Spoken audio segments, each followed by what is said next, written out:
set to auto ban somebody who comes in saying 6'7"? There's 7. That's right.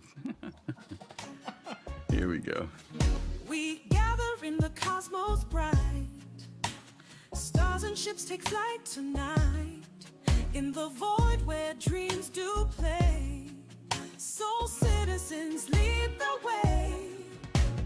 Borders fade in nebula's light. Unknown worlds will chart tonight. Computer, turn off the family room. See we soar. Endless journeys at our core. Borders fade in nebula's light.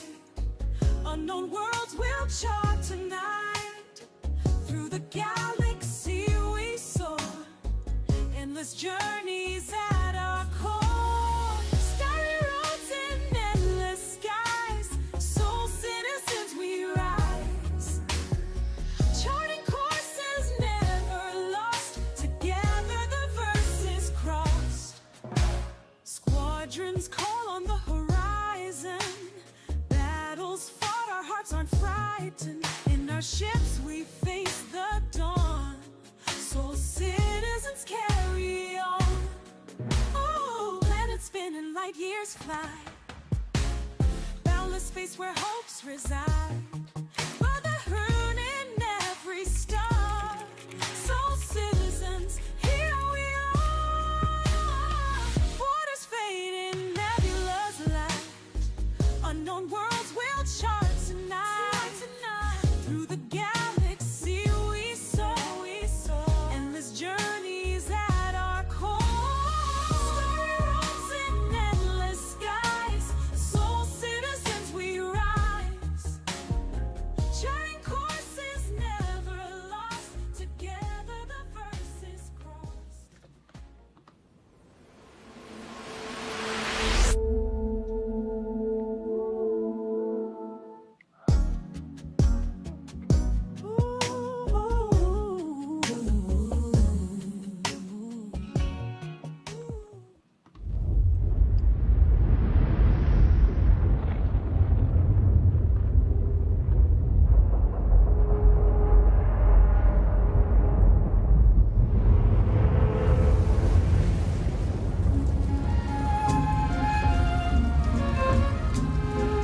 Quand il danse avec moi, je me laisse bercer.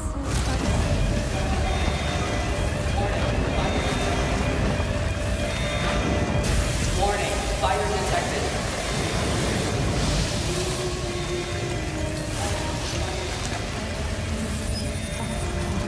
Warning, fire detected.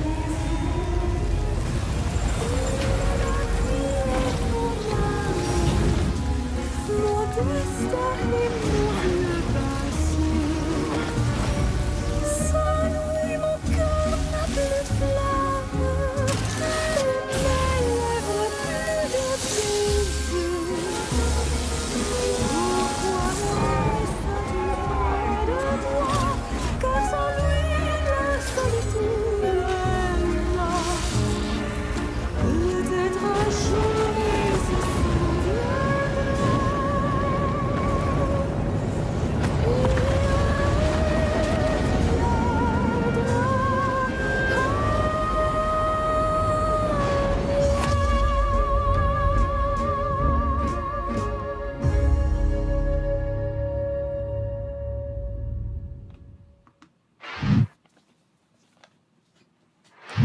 Hello, hello, hello. Greetings, greetings, seasons, greetings to everybody. Welcome back to the Soul Citizens. I'm GriffinGamingRPG. Today is Sunday, December the 21st, and we are back with the Soul Citizens team and crew to have a great conversation about kind of an end of the year wrap up and kind of cover what's been going on for not only this year, but also some ideas for next year.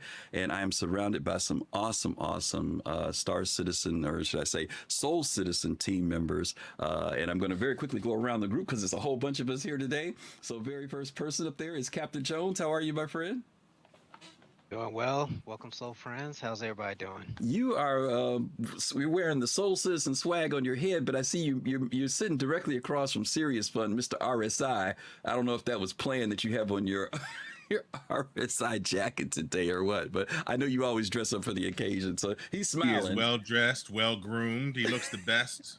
Oh God, Jade, I need an origin jacket real soon. I need an origin jacket. We need it. All right. I got an RSI jacket for you, Griffin. No Oh, worries. oh God. Okay. I'm not that mad at RSI, so I'll take it. After Captain Jones, we have the one and only fastcart FC. FC, how you doing, buddy? I'm doing well. I'm tripping out. It's been a while since y'all gathered here in this place. It's good to be here. Good to see y'all. I miss y'all. How y'all doing? Good. All right. And next up, the one and the only, if you can see him. He said that he would be on the show as long as he can wear his VR. We have the one and the only GomabATL. How are you, man? We can't hear you. You must be muted. Oh, look, I'm saying, I don't know if I can even take it off now. It's been stuck to my head since 4.5 dropped. I sleep with it on. Oh, God. Look, man, my life is now a virtual reality of me and these ships. Oh, God. It's everything I could ever ask for. This is real reality now, man. Y'all can have the other stuff. Oh, Lord. Okay. Take it off at Second Life. There you go. Exactly. All right. And next up, also happy to see back with us today, JadeStarwatcher. Jade, how you been? I'm okay. Good. You're also just recently, well, you did a couple things, right? New updates to computer, VR headset coming in. Yep, you got a lot of good Christmas stuff coming in, right? Oh yeah. This makes up for a pretty shitty year. Sorry. That's okay. That's all right. Yeah, no. It hasn't been 5 minutes, Jade. Hasn't been 5 minutes. I know, right? Yeah, there goes the money. We never did like a swear jar, but I put something in it if we have one. But That's okay. I've just been thinking about that RSI jacket, and I'm like, that's just the Wish version of the Origin one. Yeah, that's the template, right? We're going to get the better version later, so there you go. I agree. All right. We're also joined by another alumni, actually not alumni, but just someone who's been away studying. I have to say alumni because he's been away doing his studies, but he's back with us today, and that's Kalrati. How are you, my friend? I am good. Good to be here, Griffin. It is good to see every beautiful people, boy and girl, neuter, spaceships, all those fun things. Yeah. And I have seen some amazing things happening in Star Citizen that I can't partake in.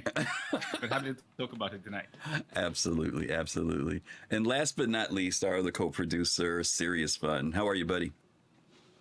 Greetings and salutations. It's good to be here. It's good to wrap up the year with our community, big and small, and to have some folks back. I'm excited. Yeah. Absolutely. We're happy to have everybody here today as we get ready to wind down 2025, step into the holiday season. As you guys know, when we start the show off, we start out with Star Citizen this week.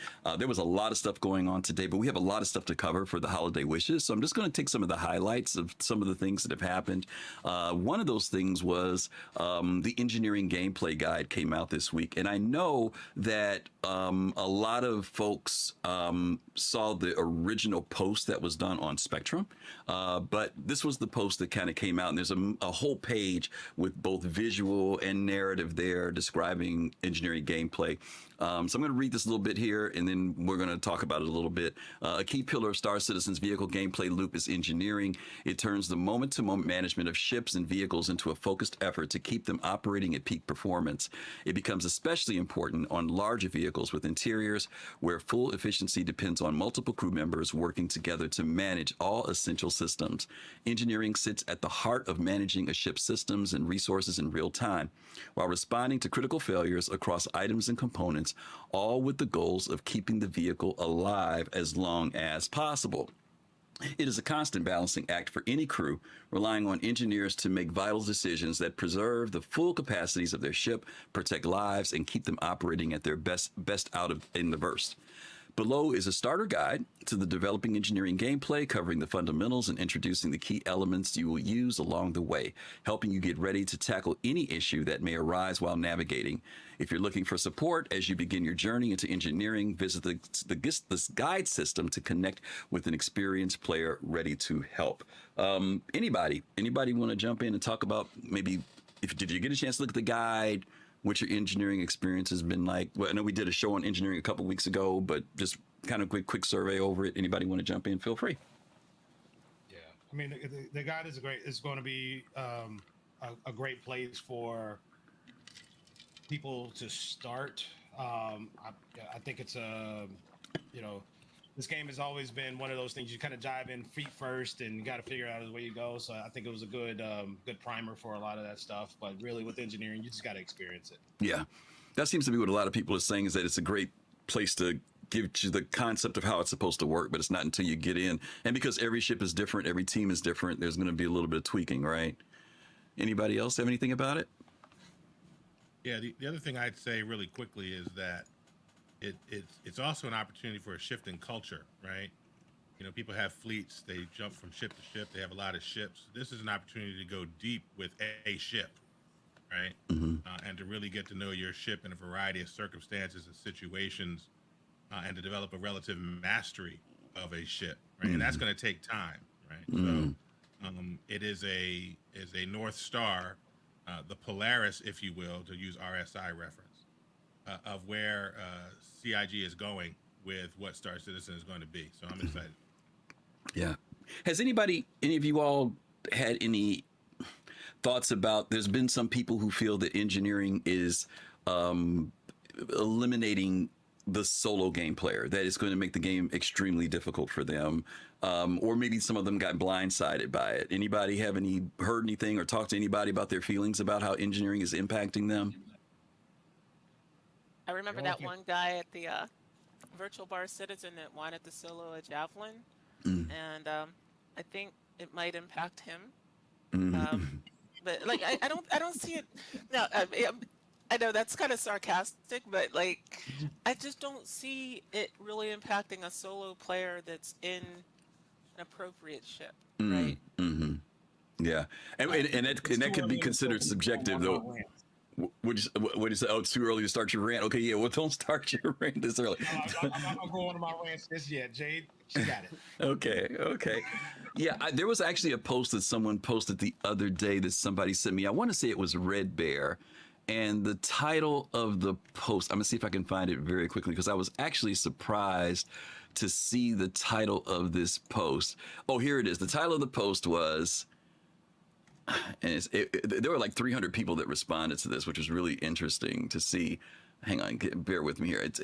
Of course, it starts at the bottom of the post, but it was something about, why can't I solo my capital ship? I think was the title of it, something like that. Yeah, I want to solo capital ships. I want to solo capital ships. I want to solo capital ships, right?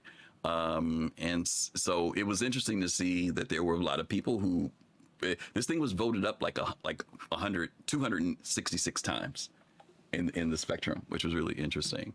But we'll see how this goes. Most of us know that this engineering idea is not new. It was something that CIG talked about years and years, literally a decade ago, when they started talking about components and engineering. But there are a lot of people who may not have known that, and they're being impacted by it.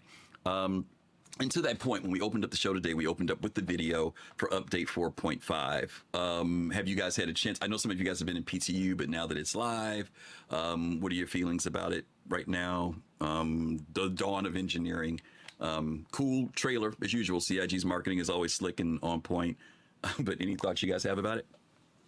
This has changed the way I play the game. I've only been flying single fighter ships since the past that come out, so it hasn't impacted me yet. That's me. So I'm fine with the solo gameplay so far. When the BMM comes out, that'll change. But yeah, I've been flying solo ships just fine. Okay. There is one thing that I'm curious about, though, and that has to do with value-added time and value-added activity, because before we didn't have much activity to really interact with our ship, even including single-player ships. But some things that we often criticized about was the time it takes to, for example, quantum travel from point A to point B, versus the value-added time it takes to actually do something when we get to that destination.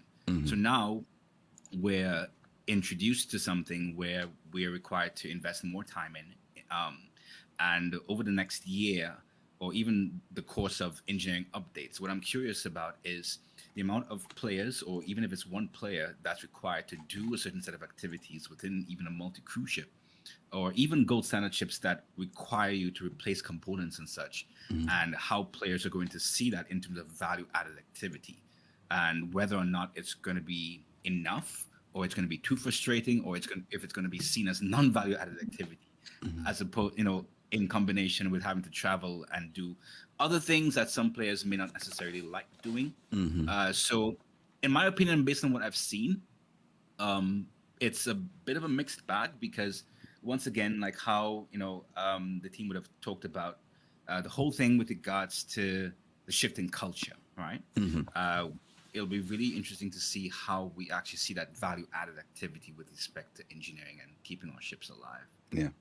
Let me I ask you. think that's right, Kalrati. I don't think enough people have seen people in similar situations make the choice, for example, to go back and get their ship back to a dock and pay the repair costs versus repairing it themselves, and having that be a differentiator over time, right? They look in a couple months, they've got 5 million or 10 million more credits than that person because they made the choice to repair their own ship. That stuff's going to take time, right? Do you all think that every once in a while it seems like there's something that gets introduced in the Star Citizen that maybe backers forgot about, didn't know about, and there's a reaction? This happened when food was introduced. There was an immediate reaction of, I don't want this to be a survival game where I have to be eating every 15 minutes, right? And then once it came in, folks found out it wasn't as bad as they thought it was going to be. Do you think that might be kind of the situation here, or do you think that there may be, some real concerns? Folks don't read. It's truly the same. Right? I mean, that's going to be something we'll have to see down the road. Emotions. They just have emotions. They want what they want. They never read what the game is supposed to be and what's supposed to happen and what they're planning on building or nothing. I want. Yeah. And they react emotionally, and then they find out. The other thing is, go ahead. Yeah, I agree with Gomab, because I've seen the same solo players, and I know them from their name, right? That have said, I want to be able to solo, my Polaris, but they're also the same people who have pushed back when, people have accused the game of being pay to win, with rightly saying, hey, but you need a crew to crew that ship. It's not like you can buy that ship and then, you've got the most best ship in the game. You still need a crew. So wait, you're a solo player arguing against solo play of capital ships, but then for you personally, you want it. I think people sometimes don't know what they want, right? In one context, they don't want that. And in another context, for them personally, yeah, they do want that. So what I was going to say is that this is like the first implementation, not even the full implementation of engineering. So each CID is trying to ease us in. So, like I said, we don't know. It's hard to predict what the community is going to react, because we have a lot more newer backers than we have veteran backers these days. So their reaction may be different compared to veteran backers who knew this was their plan all along. So until CID put everything in, I think it's hard to predict. What's great with fastcart is that there are going to be new backers a year from now that this will just be what they were introduced to. They will not know a time before engineering. Yeah, so that's all they'll know, right? Yeah, that's a good point. Good point. Okay. All right. We also had the roadmap roundup come out on the 17th, just a few days ago. Let me hit to that. I'm sorry, I skipped one line there. We've updated a few deliverables in the progress tracker, which you can review below. Just a reminder, when the progress tracker is deliverable, they basically tell you that stuff can change and they still have more work to do, but it's projected right now.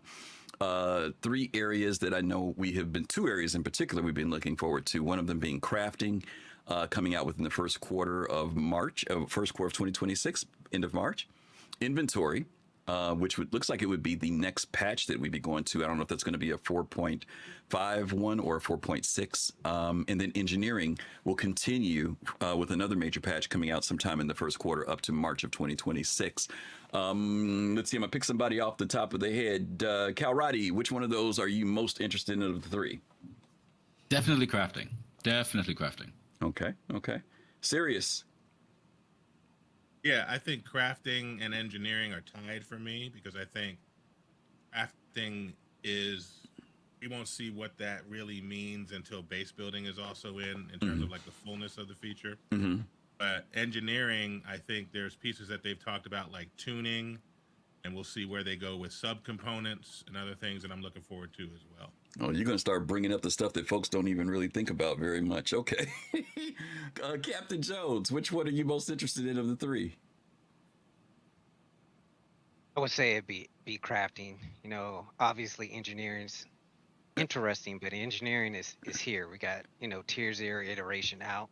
Okay. Where we don't have crafting. So if I can only pick one, it's going to have to be crafting, especially since I feel like crafting segues into base building, which is really what I'm waiting for. Okay. Jade?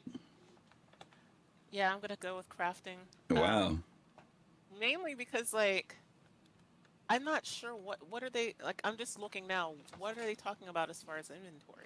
Remember there was a new inventory thing that a whole rework of the inventory thing that they did with the picture that I said that looked busy. I posted it in Discord.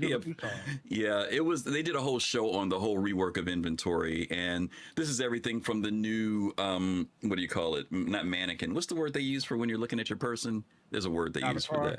No, there's another word. What is it? Ragdoll. Yeah. There was a new way showing where items were on you. There was a new issue of stacking inventory, organizing, searching.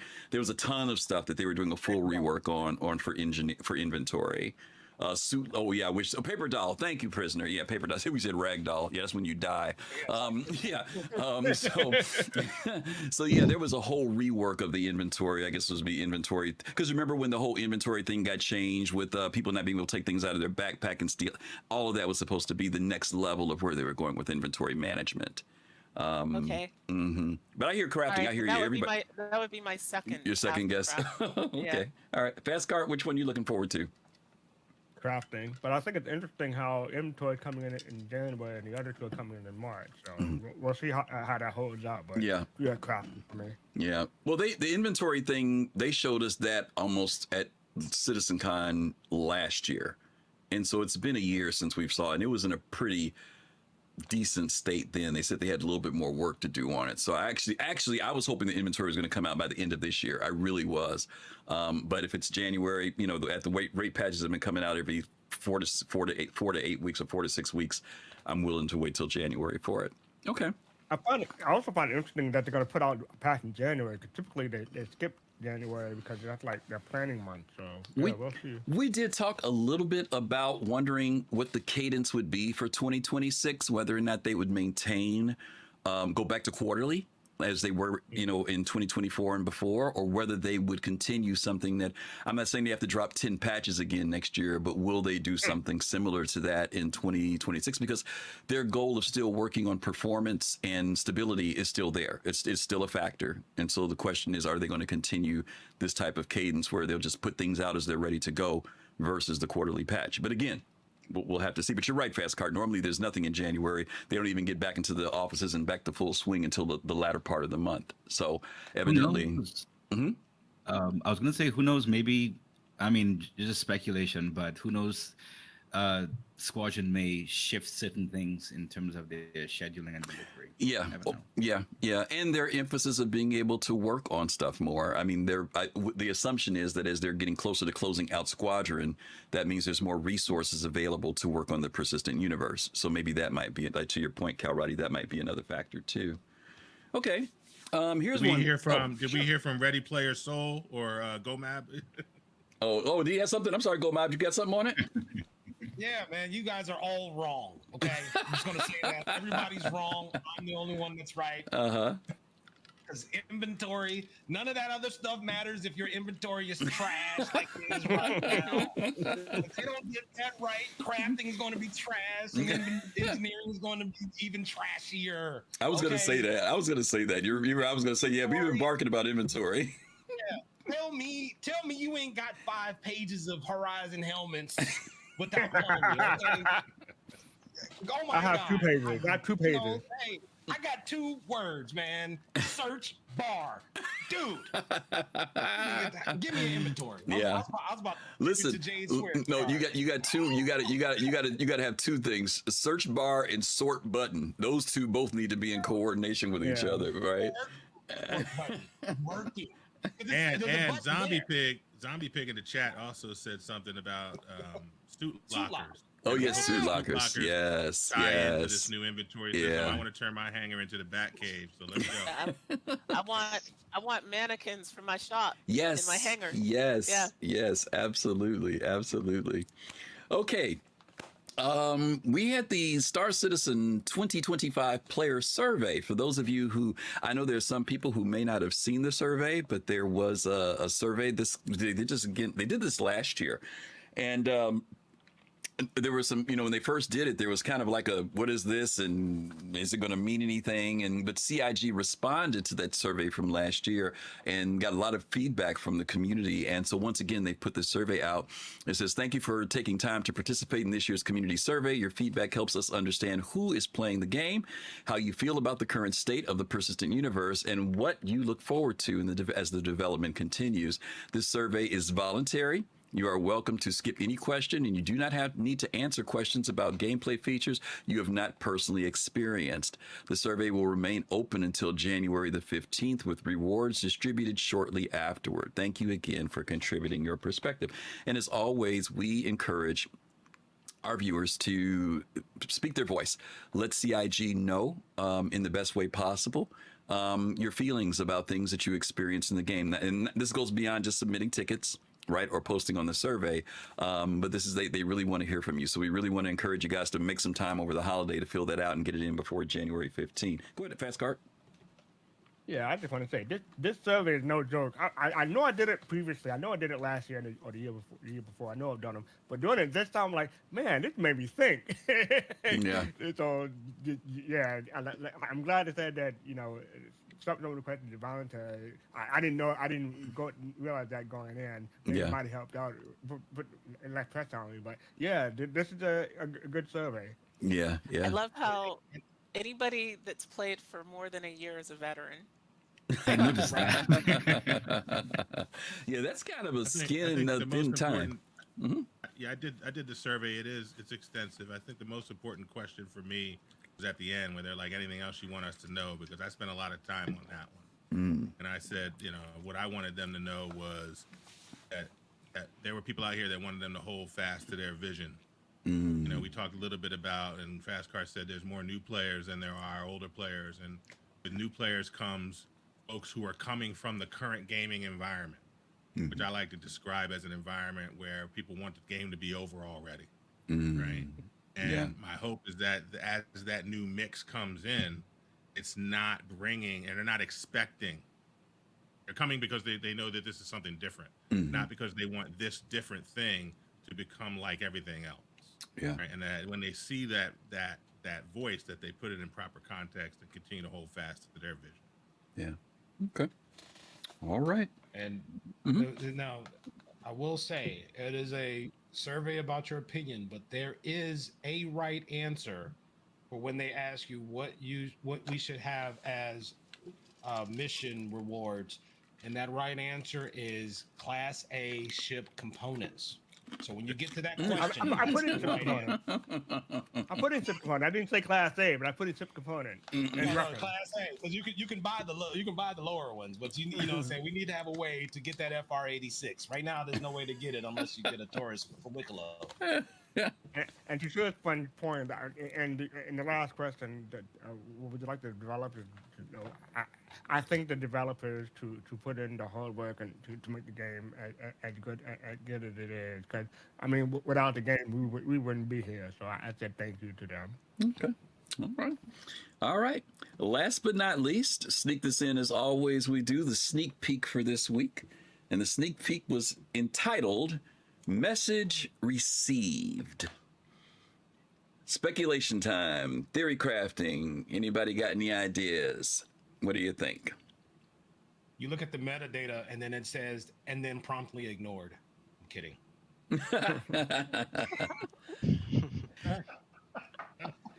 there's and this is maybe way off. This may be way off base. Several times over the years, some of the people who have worked on this have used lines from the band Rush.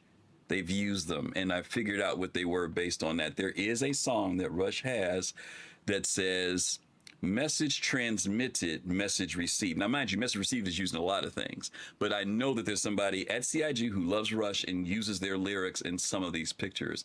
And so I've been there have been people speculating about data running, if there's anything happening in that area.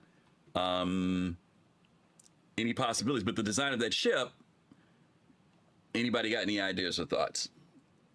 I do. Go ahead, Jade. Well, if you look at the newspaper Mm-hmm. that comes up on the screen when you're loading in to 4.5, there's been a breakthrough Yep. in communications. Faster than light That's right. communications are now a thing in Star Citizen, which, you know, in lore they weren't, but now they've discovered a way to be able to communicate faster than the speed of light. So I'm thinking it has something to do with that. Yep. And you know, they don't put stuff in that newspaper, that splash This screen is that does. They don't mean just something. put things in it. Yeah, there's always something that has to do with something in game down the road that's mentioned in there. So that's what I'm thinking. Yeah. Darkness Muta threw out one of the theories that people have been tossing out: the possible Hermes, messenger of the gods. There is some. And if the Hermes is a data runner, then that's this is.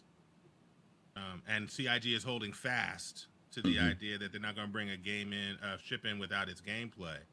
And this has implications for the Drake Herald, the Mercury Star Runner, and others as well. So. Now, my question to you, because I was going to go to you, Sirius, is that RSI design on that angled wall or no? Because I can't tell. Oh, yeah, it looks reminiscent. RSI. It looks reminiscent. Yeah, for sure. Okay. Yeah, That's this is RSI. All right. So, and there were rumors about there being And you a don't have variant. to go to me about that. You can go to any ship owner of taste Oh God. and quality. Oh God.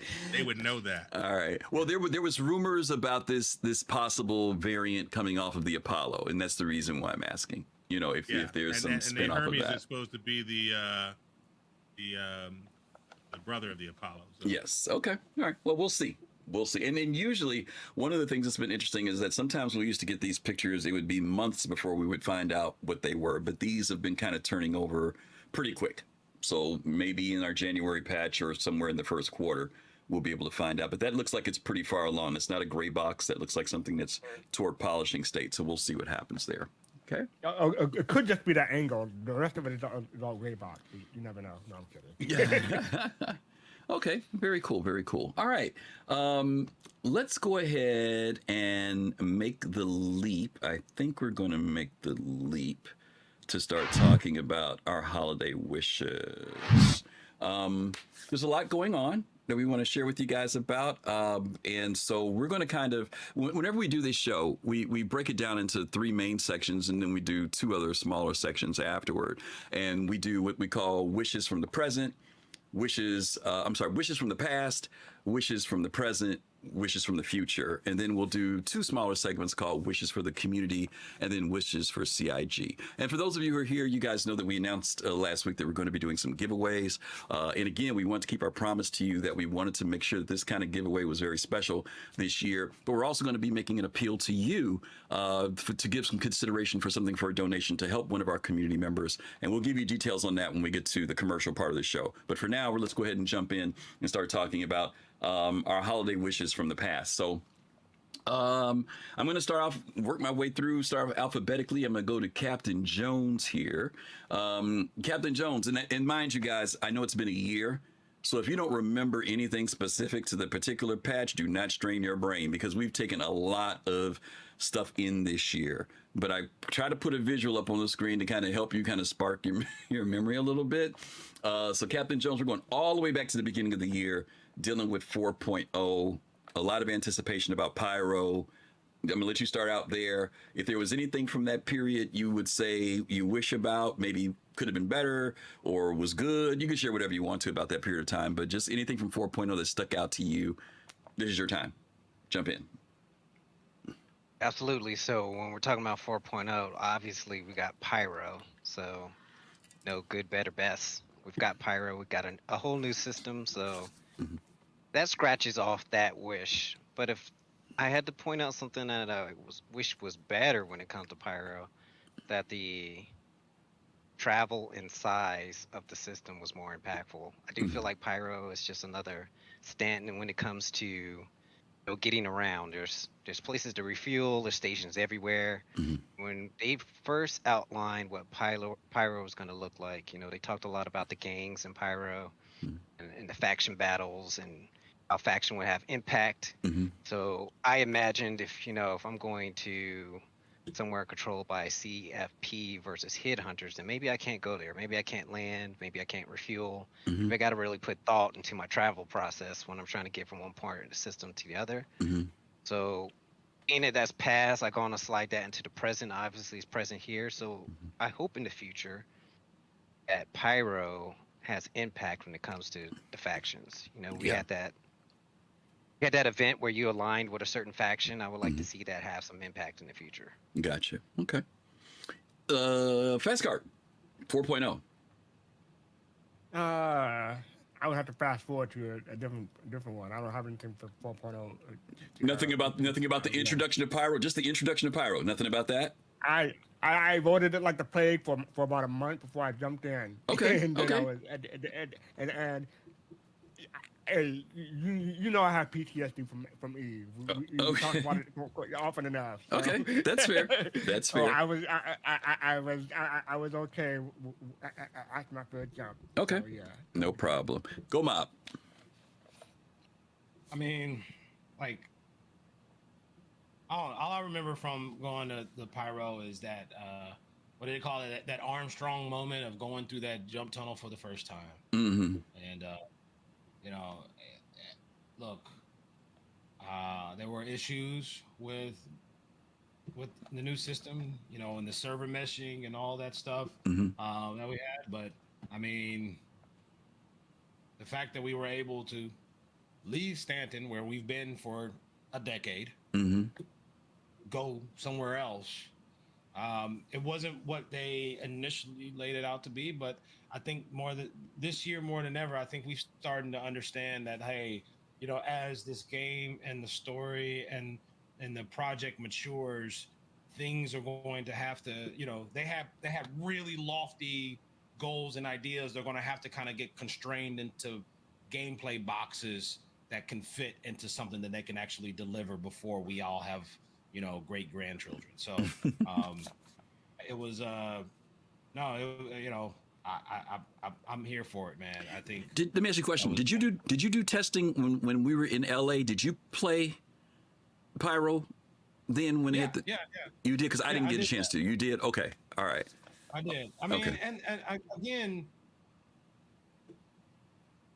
doing it, logging into Pyro and flying around Pyro, it was like, okay, I'm in Brown Stanton with dirt. Okay, so it wasn't like, until you actually traverse that wormhole. That's when you felt it. Yeah, you didn't feel like you went anywhere. You just logged in dirty Stanton. And you were there. Gotcha. Yeah. Okay. All right, Jade. Yeah, so I was really excited about the introduction of Pyro. One of the things I was really excited for that was in the Pyro playtest for the solar flares. And that really set it apart from Stanton. The fact that you had this environmental hazard. It didn't matter if you were a PvP player, PvE player, they affected everybody equally, right? And I was sorry to see that, went back into development, or it's, being redeveloped, I guess. The other thing I was sad to see was, when they originally introduced 4.0, I'm trying to remember if it was in the PTU or in the first live version. I think it did make the first live version. Pyro 4 had ring, right? It's a beautiful, beautiful, captured planet that orbits Pyro 5. It had a ring, right? And it totally made sense because if you had, this planet that at one time had a moon and it gets captured by a gas giant, and that moon's now within the roach limit, it breaks up into a ring, and it was beautiful. It was science and art combined, right? And I want them to bring it back. Okay. Yeah, I remember being a little jealous that you folks that were at Evocati got to see the flares. You got to feel all that, right? And so you guys were telling us so many great stories about how, even though we knew that the timing wasn't set right and it was goofy, but still you guys got to experience what that was like. And I remember Colossal describing to me when he was there what happened to him when he was in his he took his carrot thinking that, oh, I'll be fine, and he got jacked up, right? So I was actually looking forward to that too, but we like you said, it's going to come back later, but I was a little jealous that you guys got to experience that.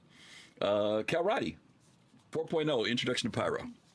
Yeah, so something that was between 4.0 and 4.4 that was a bit under the radar, and it was more so mission oriented for you to find it, was the emission clouds, or more so being able to hide in those emission feeds and not have anyone see you, particularly missions that required the use of hiding in them until the NPC showed up.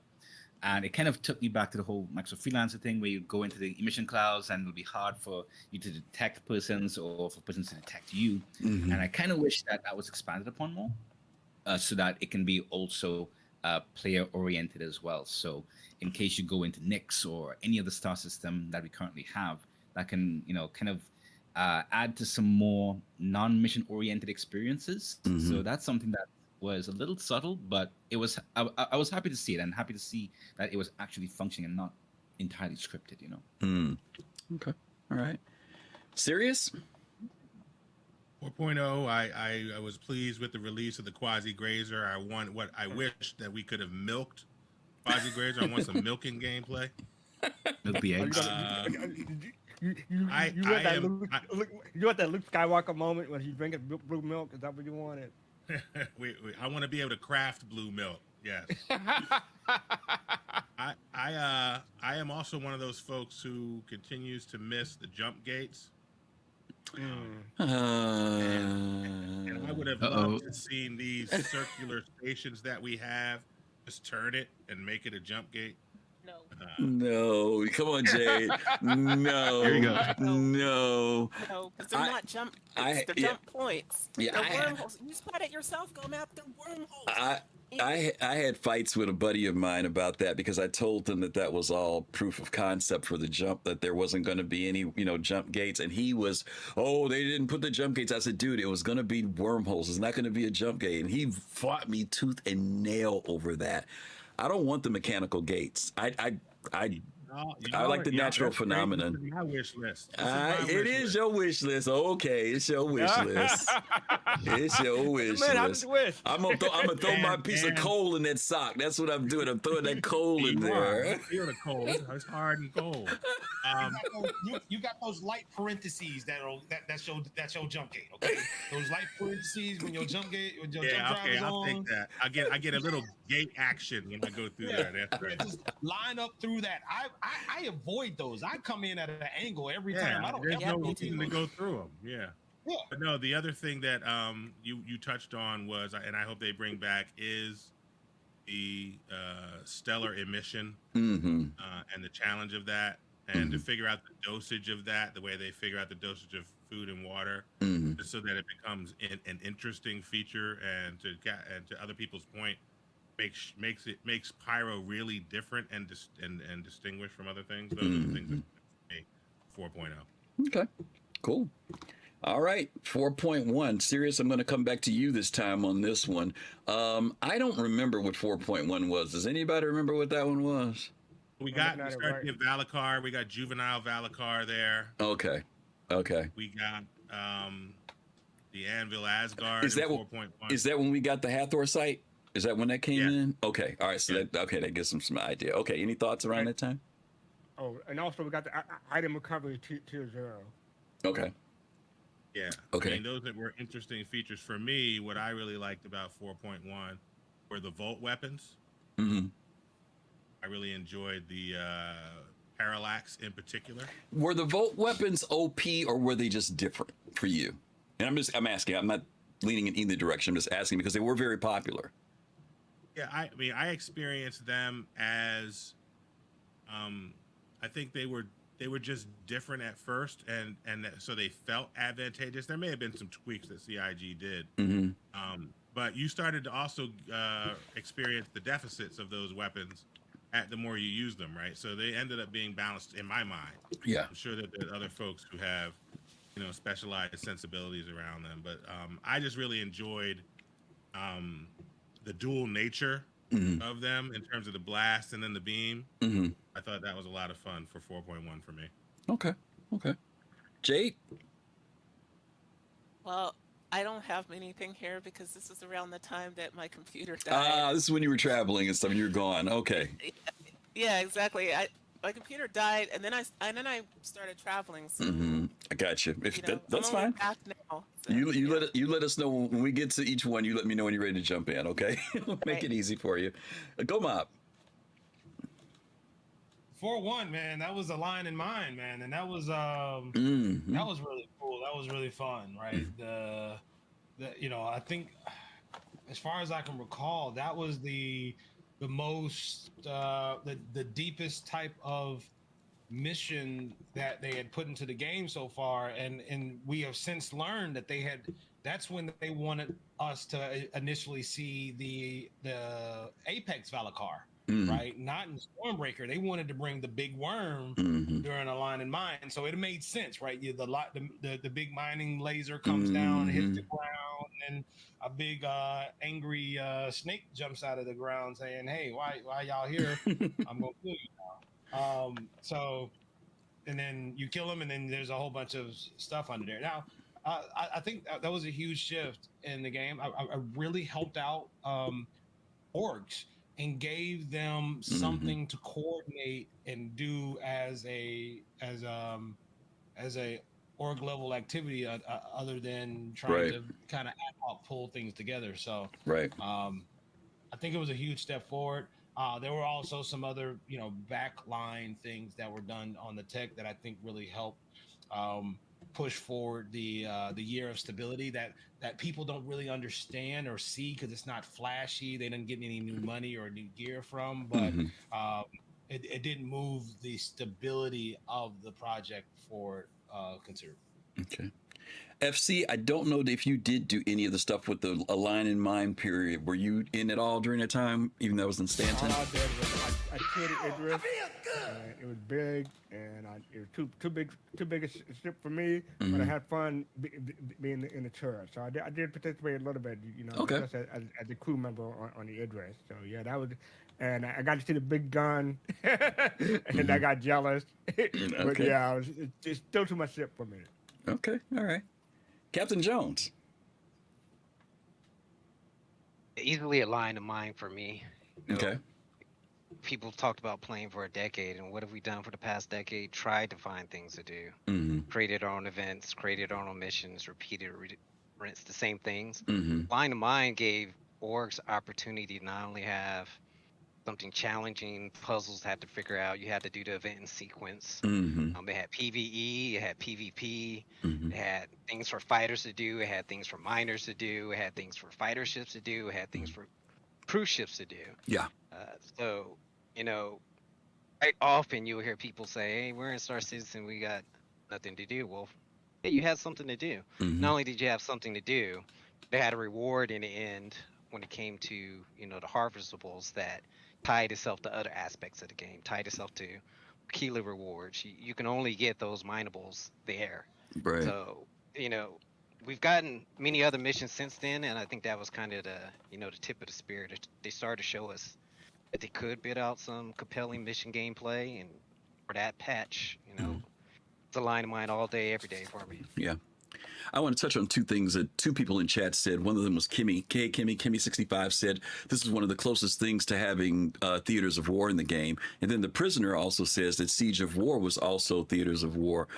Siege of Orison was also theaters of war. For those of you who remember theaters of war, there was a lot of questions about the theaters of war. And I think that theaters of war gives a good example of how something is done in concept and then how it morphs or evolves into something else in the game. So even though we didn't get theaters of war, Hathor, there were aspects of combined arms in both of those that ultimately became Siege of Orison, and then we expanded out again to the Hathor missions.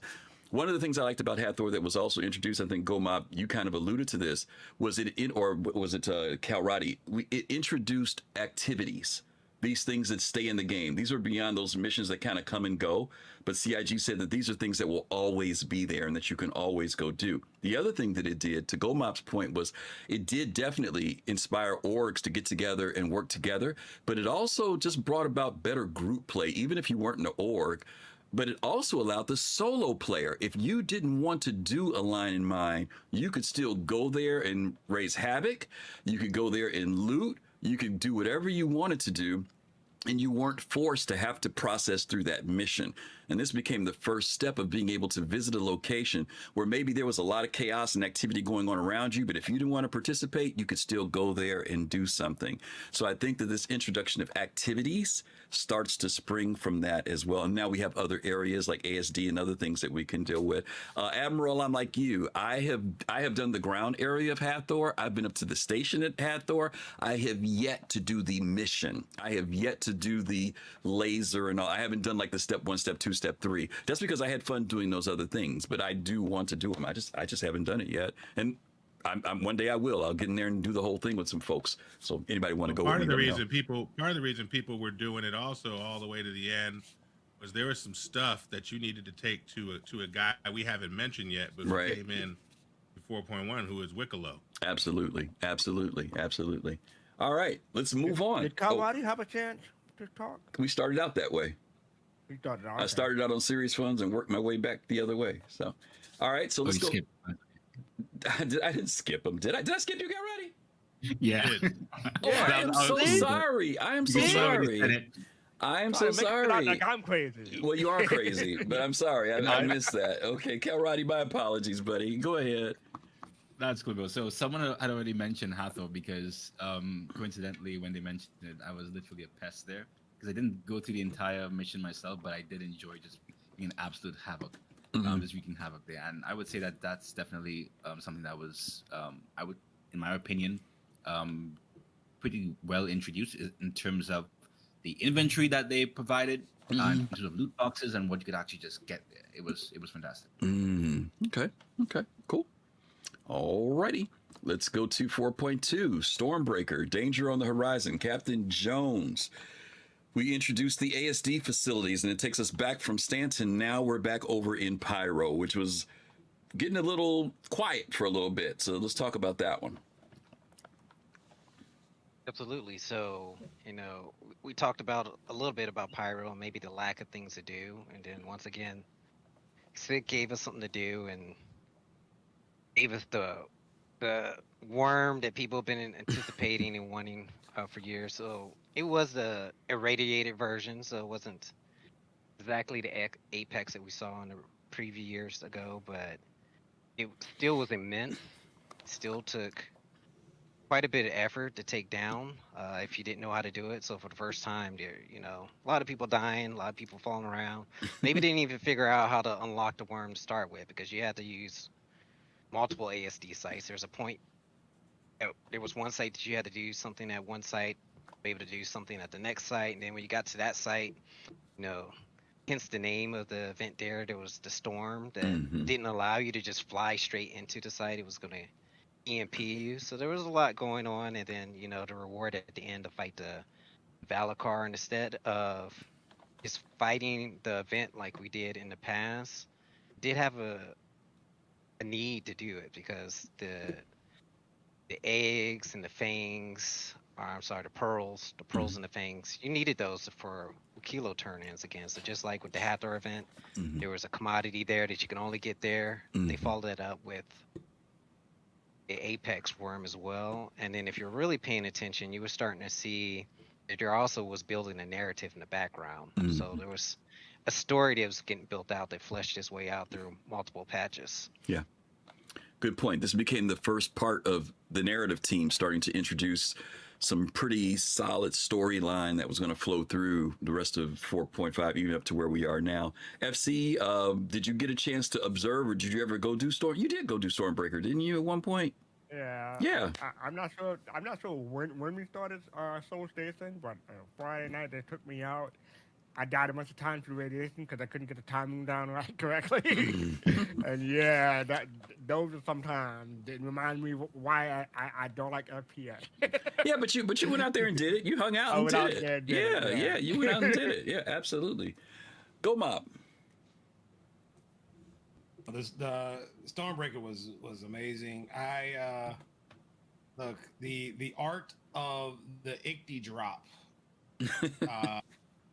If you never got to experience, I mean, because there is the prescribed way to do that mission, right? You land, you fight your way to the tram, you fly in, and then do all that.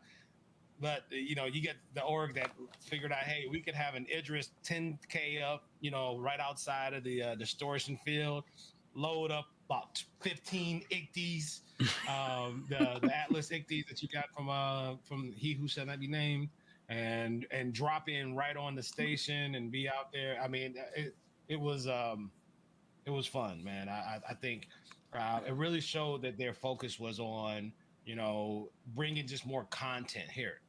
Here's stuff for you to do. Here's things for you got CZs, you've got executive hangers, you've got Hathor, you've got Stormbreaker. Like, everybody, I don't know what to do. Well, then that's on you then, because yeah, players got real creative with that. You know what I mean? Because that was not what you would have thought, but people started thinking of all types of ways to do that mission. And even the same thing with Hathor too. So you're right. It did open up some creative ideas, both from not only CIG from the sandbox area, but for players to start becoming really creative. You're right. Jade, were you out? You were out during this time, right? Yeah, no, But you saw. I know you hated. I know you hated being out during that time. I kept up with what was going on, and I was, watching my org mates do things. I check in on the Discord, but I wasn't able to participate or anything. Gotcha. Kalrati, I won't skip you this time. But yeah, so I really liked when Stormbreaker came on, because I remember last year, one of the things, I think it was Jade and I who kind of really wanted to come on board, was more land-based and land-focused dynamic events or missions, and for this to come online where we didn't necessarily need ships per se to have a good time, it was really enjoyable to see. And of course the additional dynamic rain that came online as well, and seeing that as part of the whole update and addition to environmental factors, it was really cool to see. So those are things I would say it was really refreshing to see in this patch. Okay. Serious. Yeah, I'll go very quickly. I really enjoyed Stormbreaker. I enjoyed the fact that I really couldn't do it without a good group. Mm-hmm. And then when we got out there, that irradiated Apex Valakar was knocking us 200 meters left and 200 meters right. But we eventually got it done, which was exciting. And then and so that was a wish fulfilled, even though it isn't the desert Valakar that we saw. That was a wish fulfilled. But the other wish that got fulfilled for me in this was dynamic rain. I really enjoy flying into clouds and seeing and experiencing what clouds would do, dark clouds would do. So for me, that was another wish fulfilled as well. So. You went where I was going to go. I was going to say Jade. I remember Jade telling me the first time she went to Pyro 1 and she was describing to me. Remember, Jade, you were telling me about the storm, right? When you first saw the planet. And we talked about, we wonder if it's going to actually have some impact in the game. And the first time I flew in, oh no, maybe it was Colossal that was talking to me. Somebody was telling me about when they flew in that they got hit by the EMP blast and they got destroyed. And I remember the first time I flew in there, I was so nervous that whether we would make it in, and people were saying, if you flow in, go in this way, this is a certain way you got to go in without getting struck. And then the last thing I'll say about that is, and we can all talk about Pedro Camacho's music for the game.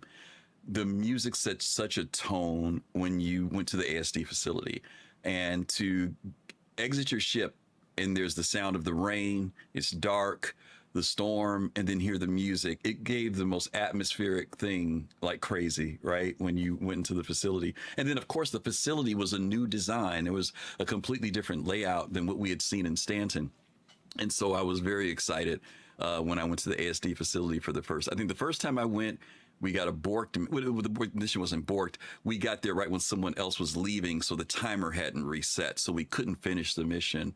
The second time I went and I remember Fist to Face was carrying the egg, and the NPCs attacked us while we were on our way to deliver it, and we got hit by a grenade. Of course, it knocked us down, and then of course the egg fell and we lost it. And then the third time I went, I was with you, Sirius, and that's when we went in as a group, and we sat there for like 20 minutes, 25 minutes fighting the Valacar, which was a lot of fun. I wasn't one of the ones that got knocked down. I got spat on a few times, but I didn't get knocked 200 meters. But it was a lot of fun doing that mission. So, yeah, great stuff in 4.2, introduction of Stormbreaker. Yeah. Okay, here we go. This is going to start changing the tone a little bit here. 4.21, the race for Stanton. SeriousSfun. What do you remember about the race for Stanton? This was the 4 planets in Stanton. Everybody who try to get their well, the idea was supposed to be that you get your planet with the highest amount of deliveries, and that planet would gain a discount benefit. They would also get the Pyro Gate named after them. But I don't think that was the motivation. No, that wasn't my motivation. My motivation was, how does my stuff look? Right. Exactly. And if I had more than one that looked right, good. Was I going to do the work? Yes. To be specific, for those of you who don't know, each planet got its own armor set. And correct me if I'm wrong, the favored one was the Hurston one. So whether you lived on Hurston or not, people wanted the Hurston armor, and that's where all the work went in the beginning, right? That's right. Okay. I got my black and gold, and then I got my blue and grayish white with Crusader, and that was it. I was done. Yeah. What were you gonna say, Jade? I was gonna say, I wish people would actually think about what they're wearing. Like the people that wanted that Xenothreat. Mm-hmm. Like think about what Xenothreat is. Think about what Hurston is. Do you support terrorism and slave labor? Yes, they do. Yes, they do. Stuff. If you don't wear it, right? Because I'm gonna shoot you. Well, later on, that might be the motivating factor, right? Because, not to be funny, I'm from R-Corp. R-Corp had the lowest amount of points, and that was the first armor I went with, because I had allegiance to R-Corp. That's my home. And so I wanted my planet to get the discount. You know what I mean? I didn't care about the Pyro Gate per se, but I wanted my planet to win, even though we were in last place. And eventually, I think I did that one first, and then I think I did Orison, and then I did Crusader, and I did Hurston last. That was just me. But I understand some people they like the black and gold. I will say that CIG it felt like they didn't put the same amount of work into each armor set. It seemed like there was whoever did the Hurston one did a really good color design. The R-Corp colors are okay, but they're very muted and soft, and I would have wanted something a little more bold. The Microtech one is nice. The The Orison one is kind of, it's okay, So to me, the Microtech and Orison were too much alike. Yeah, they were very close. Yeah, they were close. They're like reversing each other. Yeah, exactly. And you all don't know my lore. Maybe I took that Hurston armor off of a Hurston dude and liberated it on behalf of the workers. Is that what happened? That makes you feel better. Is that what it was? Okay. Gomab, you were going to say something earlier. I'm sorry, I didn't mean to skip you. What were you going to say? No, I'm just saying this will bring up a lot of PTSD for a lot of folks. I mean, we can almost skip over this, Pats, man. Like we recognize that it happened. Like with the elevator bugs and all that stuff. Yes, man. talk about it. Yes. IG wants to forget that it happened. Yeah. I'm okay with us just not even acknowledging it and say, hey, look, there were some things in our past that we just don't talk about anymore. Okay. All right. So let's do this. This is for wishes for the past, though. This is what you wish what would happen. You wish the elevators would work. I wish it didn't happen. This was good for me because I was able to play it. Yeah. This was my return to the game from somebody borrowing PC. Okay. And I had, I couldn't represent obviously Levski, but I represented Microtech, my home away from home, and I got the paints and stuff. So. One of the wishes I had for this, and not for this, but a wish beforehand, was that there would be more cooperative play and more use of different ships. And the Argo Raft became popular during this particular time. It got its update, and there was people who started people who maybe didn't care about cargo before got motivated to do cargo. If you guys remember the elevator guy, remember the guy who was out there in the Atlas who was helping people, helping them load their ships. Fastcart got blown out of the sky by Idris. There were a lot of different things that happened during this period of time that did create a certain level of activity. But to your point, Gomab, the bane of this one was the introduction of the elevators at the different sites. And this was a tough testing time. It really was. And there was a lot of frustration on players' parts who wanted to do the missions. There was a lot of grinding involved, and elevators were crucial to doing that. And so people spent a lot of time who wanted to play, got to the elevator, it would be borked out. And that was a real problem. That was a real problem for those missions. So I do agree with that. For the rest of these 0.1 ones, I'm going to kind of just open this up to general conversation if you guys want to, because we do have to get to the other stuff later on. Anything else about this one? Go ahead, FC. Yeah, I want to say the community came together when there was like some streamers or content creators or just people in general saying, I haven't gotten this done. People stepped up and helped it. So I will give kudos to the community for helping people to get through this thing. Because I mean, this is one of the few missions that gave a permanent hangar item. So I think that I wish the CID would do more of these, because I mean the reward may not be worth it for some people, but some other people find it worthwhile. So I think it was good. Yeah, and I agree with you. There were people who stepped up and helped other people because maybe they had finished the missions, and the other thing too is, remember, there was the deadline, right? Because when it first came out, it was like 30 days, and a lot of people went into the grind because they were concerned about not being able to complete it within the 30-day period. But then there was the extension on it, and it kind of smoothed out during that second month when people had a little bit more time to work on it. But people did reach out and help other people finish the missions so that they could get it done. You're absolutely right. Okay. But also, to go my point, when you could only put that one layer of boxes on the elevator and for the work, that was the worst. Yeah, that was definitely rough. Definitely rough. All right, 4.3, Dark Territory. What secrets lie beneath? This moves us, correct me if I'm wrong, because my memory's fading a little bit on this too. This moved us from the ASD facilities in Pyro back to Stanton, and we come back there, and now we have these Onyx facilities, and we find that not only were there in Pyro, there were like the two facilities, one on Pyro 4 and one on Pyro 1, but now we come back to Stanton, and there are literally over 100 locations that are put into the game now that nobody knew was going to show up. So anybody want to jump in about Dark Territory who may have played the Onyx facilities, first part of it at least? Yeah, I'll jump in real quick. For this patch, for me, my wish list includes a couple of things. One is, it was July of 2948, July of 2018, correctly, that we got the RSI Apollo announced. And the RSI Apollo dropped in this patch, right? So one of those wishes was 90% fulfilled. The other 10% is I wanted my drone or my medevac. I didn't get that. And then the other thing was, you know, there had been some art around cave monsters and cave fauna that we might be seeing. And the Yormandi was dropped in this patch. And that was compelling, right? So those two things stood out to me in this patch. Okay. Anybody else with Dark Territory? I would definitely say the flow of the mission. The first time when it was introduced, we really saw how, I wouldn't say linear in a bad way, but when we entered the facility and we were able to go to the path, go to the engineering, I think it was, or the research facility or the research complex, and then go from one point to another, I felt like the flow was there for an MMO style kind of story-driven mission. And it was really enjoyable to just experience, because we went and then you would have seen certain reports, interact with computers, take out some NPCs and all those things. So it was really refreshing to see. And it kind of proved that, okay, apart from the other events and the other kind of missions that we already had in the game, that the narrative team can really work together well enough with the gameplay side of things and game developers. So it was nice to see and experience. Okay. Okay. Anybody else? Yeah, those Onyx. Sure. Yeah, those Onyx facilities were a great map, and then if you were going through the different iterations, you kept seeing how the story just kept building and building.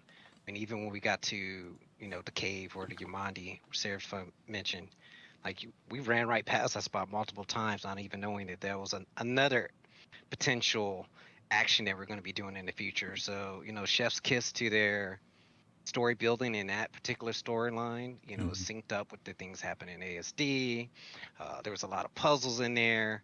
If you didn't, pay attention, you can just be wandering around lost forever, maybe not even knowing how to get out of the facility.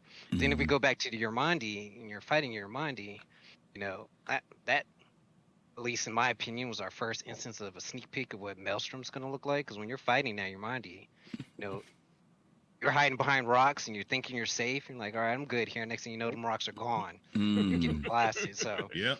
yeah, the rocks, getting destroyed and you having to actually pay attention to the environmental effects. That was pretty cool. Yeah. Okay. I got a chance to go. I have not done the Onyx missions. I haven't done any of them.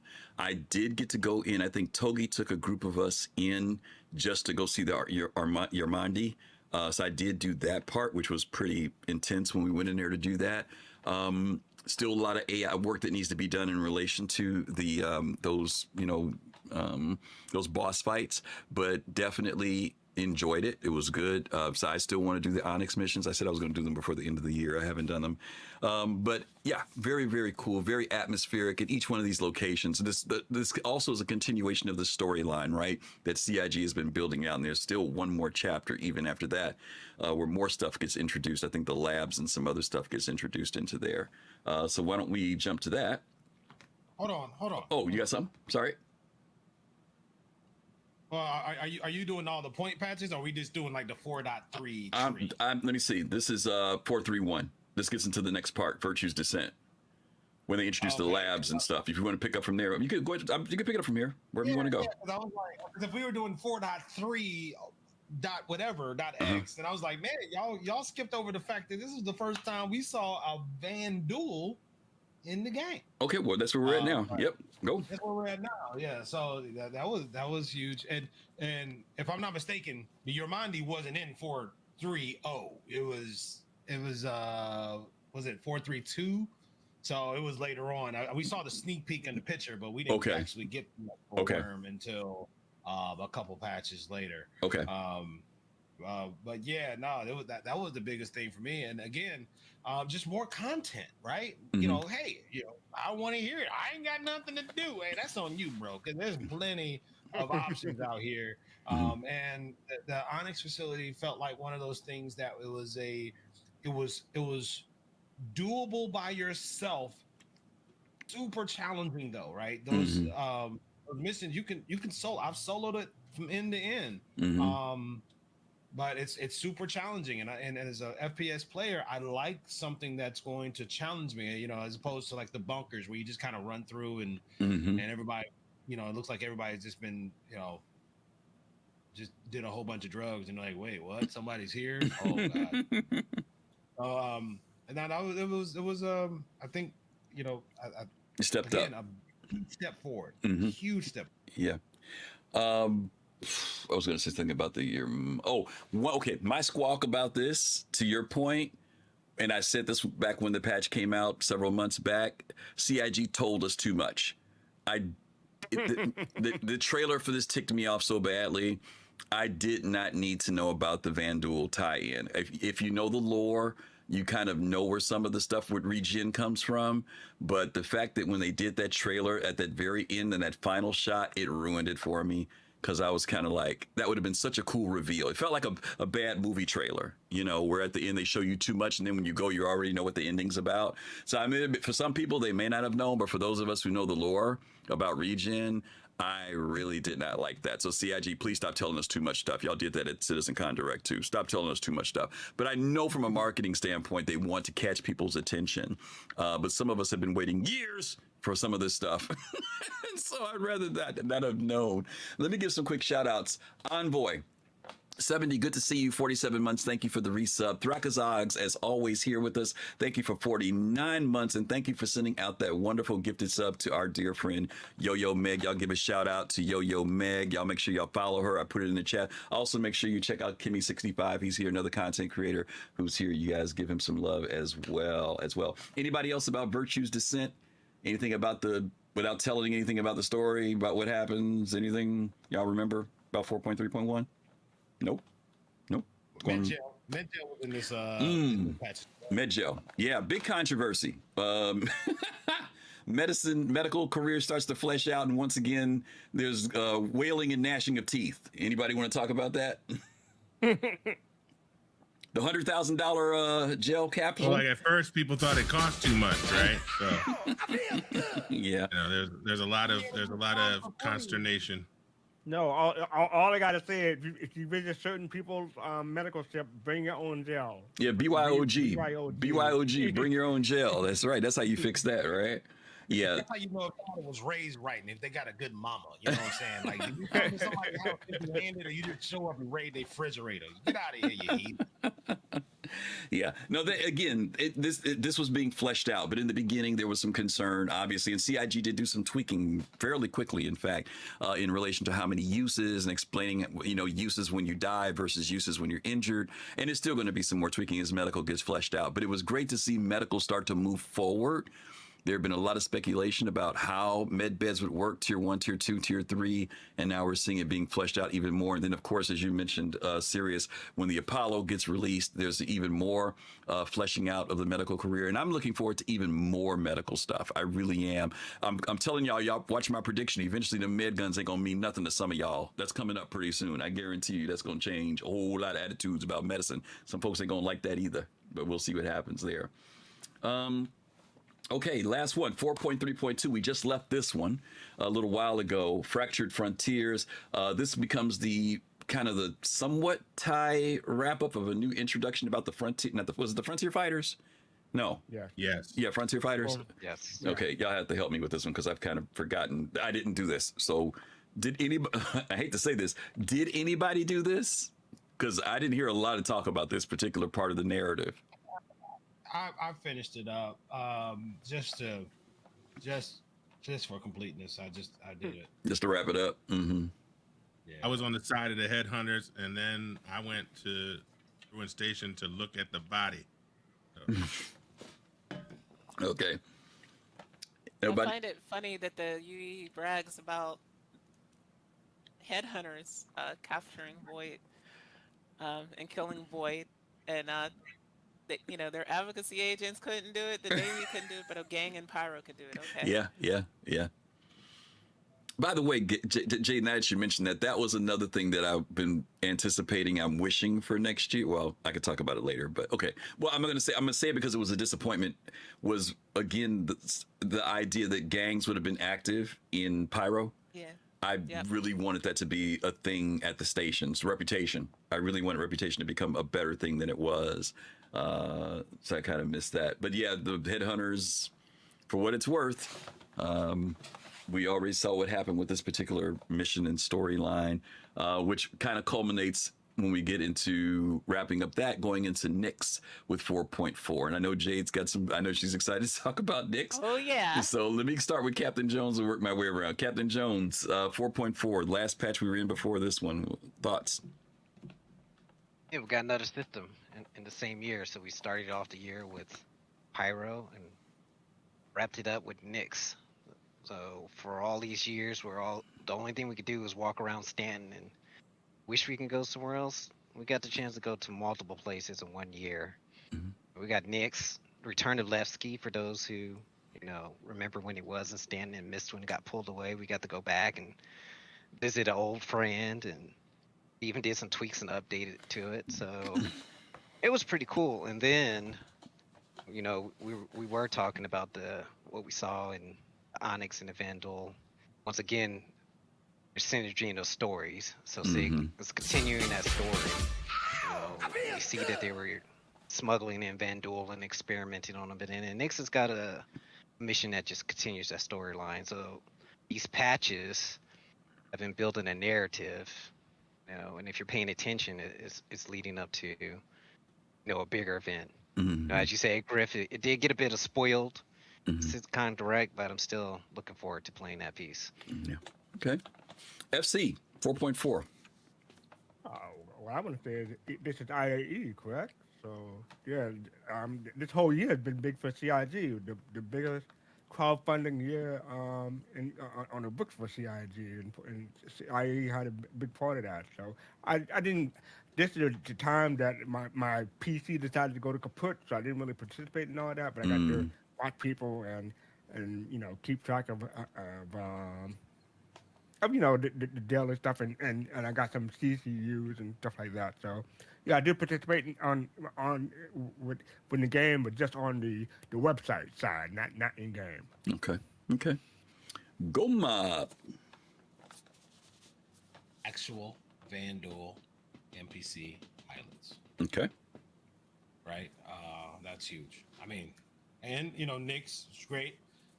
Nick's kind of left a little sour taste in my mouth because I couldn't, the docking wasn't working for my Polaris and my Perseus and all that stuff, man. I couldn't dock. I had to, I was like, come on, guys, it's docking. Come on, it's a regression, man. Who's responsible? Who went to lunch on this one? But I get it. Things happen. But did you go in that first rush? Did you go in that first rush when like everybody went there, or did you go later? Oh, look, man. I braved the. I think I had it was like a 2000 queue or something like that. Yeah, you went then. Okay. Yeah, at the beginning. I mean, and it was that again, it was that Armstrong moment, man, where hey, I am going to a third system, and I think the first time I did it, I didn't go straight from Stanton to Nix. I went from Stanton to Pyro, and then all the way across Pyro to the Nix Gateway, and went there. I was like, yo, I have been in 3 different systems, all in one journey. With refueling in the middle. This from somebody who started this game where all I could do was walk around my hangar and call my ship and walk around that and imagine like I was playing with a Tonka truck in the living room. It's come a long way. So okay. Jade. My home. I got to go home. And it's got the same soul that I remember, and it's just better. Yep. They did an amazing job with Levski and Nix and the Glacium ring. Like I'm almost speechless even just talking about it. I can't wait to see over the next year. Hopefully we get the rest of the system in beyond that area. But yeah, I'm so excited.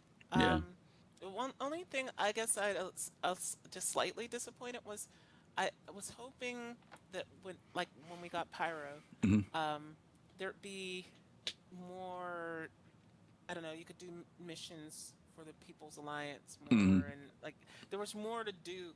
But I understand it, and that's a minor thing. I mean, the fact that we got it before the end of the year, that basically that makes up for it. I'm just so glad it's back.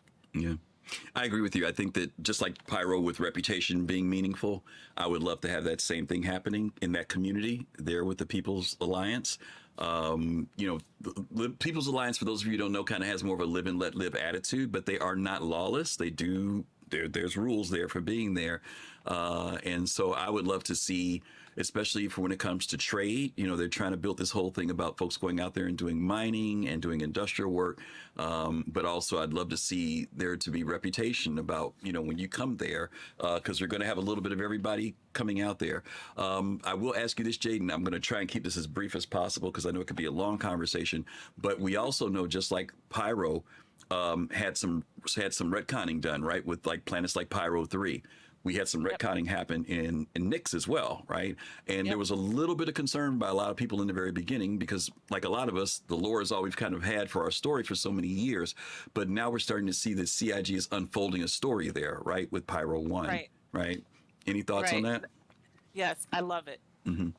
Okay. I love it. I remember people were asking me because they know how, Mm-hmm. how much I love Nyx and Mm-hmm. the People's Alliance and everything. But I love it because the lore to me always sort of came up short. Mm-hmm. And one of the reasons for that was it felt that there should be a lot more going on in Nyx than just, here's the People's Alliance on this asteroid. And the fact that they've been there for 300 years. This is the 300th anniversary of the People's Alliance being in Nyx, right? The formation of it was in 2655, right? So this is the end of 2955. Mm-hmm. So to me, I always thought there should be more. They should have done more. Mm-hmm. There should be, more going on. 300 years is a pretty long time with the technology they've got. Mm-hmm. And so like the fact that there's this, unaffiliated company that's terraforming, that makes sense to me. Yeah. And that also sets up and pushes the story along, sets up potential conflicts. Is there going to be a conflict between the People's Alliance and that corporation? Yeah. Do they get along? Does the Marine come into it somewhere? Mm-hmm. Yeah. And then you got, obviously the Vandal. And then you look at the headlines of the splash screen, your loading screen when you're loading in the first time, and you now have the UE Senate talking about taking my home. And I will tell you right now, with everything within my being, I will defend It's gonna be a fight. It's gonna be a fight. Yep. It's gonna be a Yep. fight. Okay. Cool. All right. FC is back. FC, we saw your message. I'm glad you're back. Kalrati, Nyx. Yeah, so this was the first time I was not able to experience the patch, but I did take a look at so much footage in the patch notes. Okay. One thing I was really happy to see that returned was, and Jade had touched on it, was the Glacium Ring, because I know, and I remember the first time Delamar came online, they took out some things because they didn't have the backdrop and performance was an issue. But being able to actually just land on Nyx and see the asteroids in the asteroid field at scale, based on the original version, vision was really refreshing to see. The other thing that I was pleasantly surprised on was when they added the tunnel in, going through Delamar, because I knew that some players kind of wanted that. They suggested it as a design decision to kind of optimize the space saving and all those things with respect to ships and where ships was coming from and cargo and all those things. So it was really nice to see that improvement being added to Delamar. So just another testimony that she does listen. It may not happen as quickly as we'd want, but they do listen, and once it makes sense to what their design decision, they do integrate it. So it was nice to see that. Okay, I'm going to stop for a second. Guys, I'm seeing your message about my camera being outside the box. For me, I'm inside now. Is it okay now, or is it bad? No, it's still outside. Yeah, you're good. It's all good. That is, it's so weird. In my camera thing, my head is, everything's in frame, and you guys are seeing something like totally different. No. Your frame was shifted up. Your frame is above the frame. Oh, I'm moving the camera around. Y'all talking about my picture inside of there. Okay, I got you now. Y'all just telling me to clean up my work is what y'all telling me. Okay, y'all just being nice. I confused myself. We know you're a perfectionist. You guys are like Griff. You'll be annoyed later when you find You guys out. are like, Griff, get it together. Okay, I got you now. Thank you all. Thank you, Stout Man. I thought they were saying that my head was out of the frame. I understand now. Okay. SeriousFun. You and I and some of the other people here were around when we had the first version of Nyx. And so when you came back, and Jade kind of alluded this to how she felt about it, what was your feeling about, because when Levski left the first time, people were a little disappointed, but we understood that it wasn't supposed to be in Stanton. It was supposed to have its own system. We just didn't think it was going to take this long to come back. Yeah. So we were like, okay, it's going to go away and then it's going to come back. So it took a while. For me, when you're standing against Empire in real life or in the game, you got to choose whether you're going to do it from the inside or the out, right? And I think about that for the role play for my character, right? Is it going to be outside the Empire and live at some place like Nyx with the People's Alliance, or is it going to be like transitionalist on Terra, right? Trying to change it from the inside. And this gives me an opportunity to do some of that role play at Nyx and listen to some of those wild lines and review some of those newspaper pieces. And to Jade's point, maybe engage in some mission work to keep the People's Alliance and Nyx free of the UEE, right? you. So when you first fly over there and you see Hope is here on the borehole, that's the culmination of a whole bunch of stuff for folks who like to your point, Griff, who have been around for a while. Right? And so I agree with Jade that Nyx is not only wish fulfillment, but they've improved it. To take Nyx 1 and place it into that terraforming storyline is compelling and much better choice than just to change it without any storyline. So super excited about that. And I feel like we're going to get a lot of that, in the first half of next year. So I'm excited. Okay, cool. All right. Very quickly, let me give some shout outs to some folks. Evo God Game, thank you for the follow. Jolly Pop, thank you for the follow. And Zeus, thank you, KDR, for the follow. Rastasan, our good friend, haven't seen you a bit, buddy, but I hope you're doing well. Thank you so much for that sub for 30 months. And also Thorn 234000. Thank you for that tier 1 sub. Also, we really appreciate you. We are going to take a very quick break. It's time for our commercial, 1 minute commercial. And when we come back, we're going to pick up from 4.5. And then we're going to be talking about our wishes for the future, our wishes for the community, wishes for CIG. And make sure you stick around because we're going to be doing our giveaways in a little bit. We got several holiday giveaways that we want to give to you guys. So yeah, stick around. We're going to be back in just a hot minute. And am I hitting every right thing? Yeah, there we go. We'll be right back in just a minute, okay?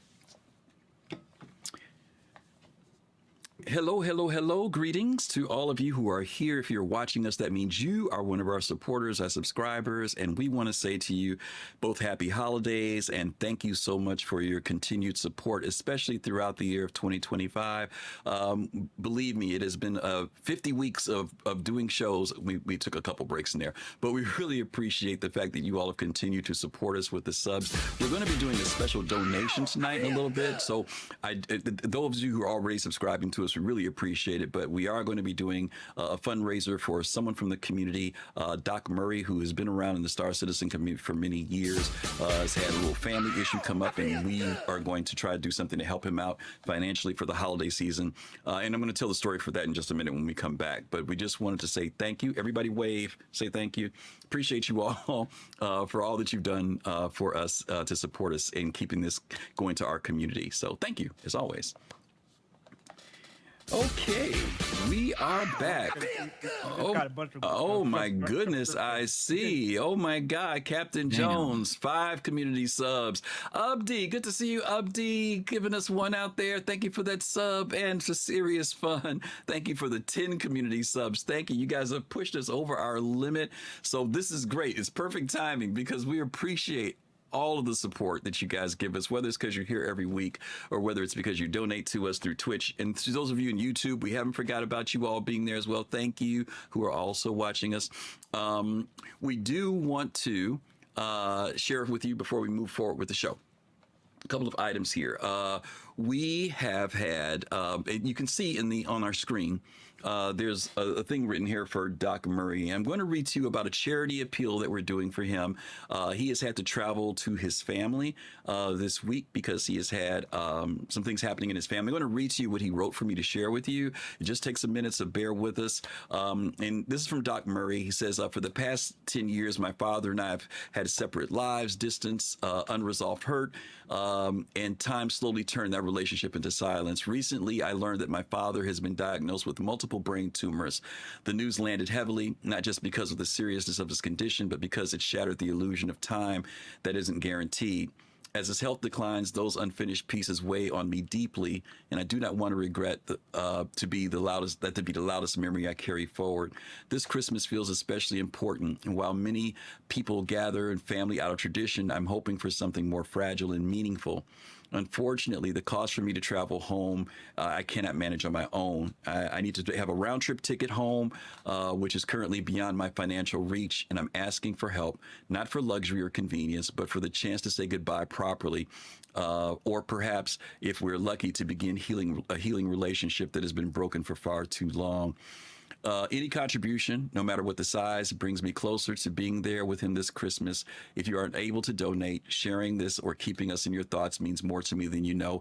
I'm deeply grateful for the kindness and compassion for those of you who can take time to read this. This is a very quick emergency thing. Basically, his father's been diagnosed with a terminal illness. He was hoping to be able to get there and at least spend Christmas with him because they're not expecting him to be around for a very long time. So, if you would like to, in lieu of donations to us, is a way of us giving, because we're giving to the community today. If you would like to give something toward this, there is a QR code in the corner of our screen. Doc did not have time to set up a GoFundMe page. He just very quickly, before he left town, I think yesterday or day before, and he basically had a PayPal and a link. I would tell you that if so many of you know Doc Murray, he's been around for a very long time. If you would love to support him, there's your opportunity, 5, 10, whatever you want to give to help just defray his costs, just to help him out. Okay. It would be really greatly appreciated that we can, and we've done this before. We've supported people in our community who've been going through some things, whether it was unemployment or whatever. And from time to time we do this. So just reach out to him if you can. Just do it through there. This does not go to us, just so you'll know. This does not go through us. It goes directly to him. So there's no fees or anything taken out like that. So thank you for giving consideration to that. Okay. All right. Let's jump back in at 4.5. Dawn of Engineering. Well, before you go, sure. Go, I just want to say that I appreciate you and fastcart in particular, but also the community that's here, for creating the kind of community where we can have this type of conversation and support each other. This isn't everywhere. And some would say that it's in fewer places than it's been in a long time. So just thank you for building the type of community where we can have that care for your neighbor conversation, because it isn't everywhere. But I'm thankful to be in a space like this that does this type of thing. Yeah, no problem. Thank you. Okay. Alpha 4.5, Dawn of Engineering, a new day for a spacecraft and a new day for a lot of hollering. Any thoughts that you guys have? I mean, actually, I think a lot of this has been very well received, and there's some highlights here that we could talk about in 4.5. One of the things is that VR, the experimental VR, got put in that came out of pretty much nowhere that people weren't expecting.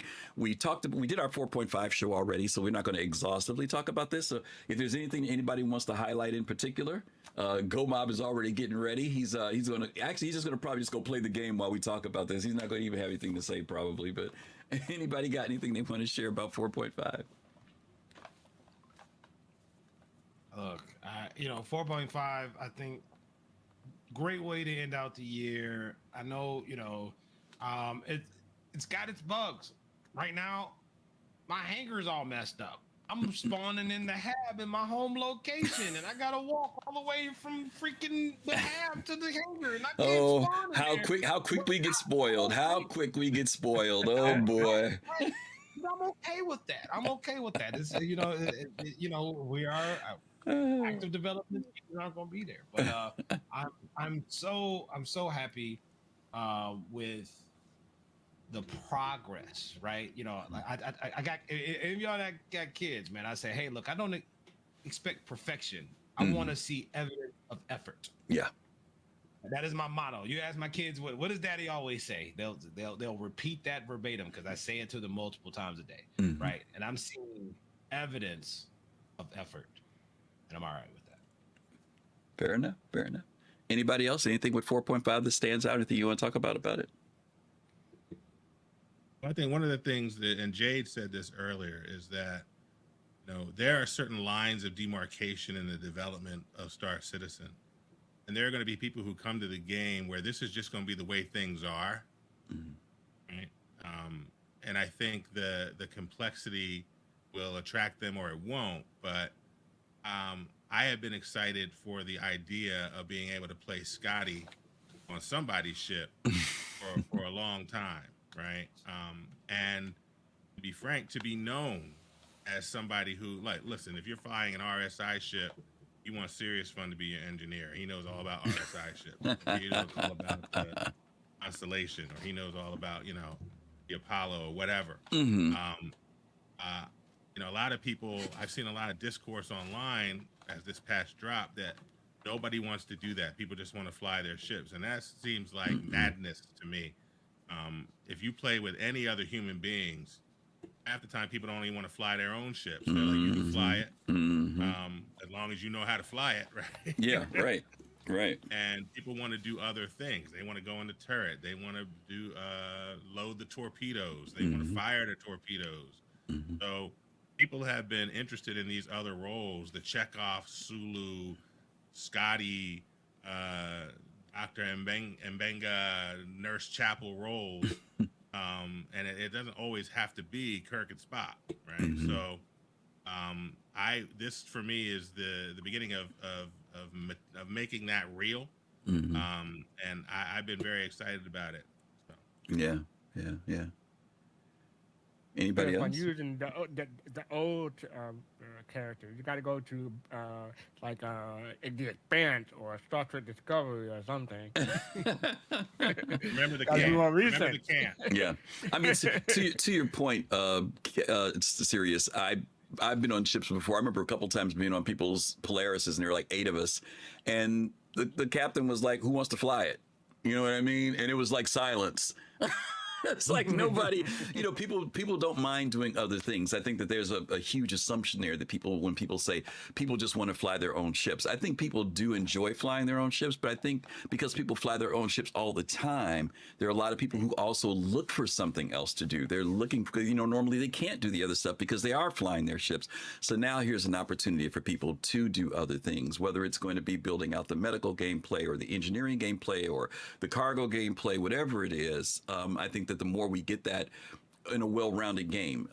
Stout Man was just saying something about Star Wars Galaxies, and I know you guys are tired old man talking about Star Wars Galaxies all the time, but Star Wars Galaxies, there were people who loved doing everything. There were people who loved the idea of dogfighting and FPS, but there were people who danced in the cantina all day, or musicians that played. There were people who did nothing but medicine all day. There are people who love all these different areas of gameplay, as long as it connects, right? It has to connect. There has to be some synchronicity where things tie in so that people can get something enriching in gameplay. But I think that there is a bit of an underestimation that there are people who will, for lack of a better term, get off on doing engineering. That's going to be their thing. I really do believe that. Okay. Nobody else before we move on? Because then we're going to get to the tough stuff. Okie dokie. 2026. Wishes for the next year. For the next year. Not beyond the next year. Even though I say 1.0. But let's say from 4.6 to, 2026. Captain Jones, gonna start off with you. Give me a wish. Give me one wish. One wish, exploration. Oh, can you elaborate a little bit? I mean, they've expanded on med gameplay and engineering gameplay and every other gameplay except for the gameplay that they all got us hooked on in the beginning, which is be able to go out in the verse, discover the unknown. So let me do something with my exploration ships that I can't do with my other ships. Otherwise, I just got ships that haul cargo with extra large scanners, but they do nothing in particular. Okay. Question. Do you think that now that we're seeing the implementation of, with engineering, we're starting to see these new components come in, right? We're starting to see these areas now. Do you think that now we'll start getting the, not just FPS scanning, but now we'll start getting a more elaborate version of scanning for ships, looking for items? I know that recently they've done thing now where you can scan for caves and things that you can, what do you call them? What do you call the food and stuff? Minables and all that stuff now can be picked up in scanning. Do you think that they'll start to expand that now and put things in the verse, or do you think it needs I don't know what exploration is supposed to be for CIG. I've said this before. I have no idea. I know everybody has their own idea of what they want to see exploration being, but I think people want it to be more than just, fetch quests, right? They want something that's... I don't want to go grab a box and bring it back to a station 100 times. But what I want SIG to do is actually start to elaborate and communicate what exploration is going to be. If you think back to the Connie commercial, it got us all with that moment.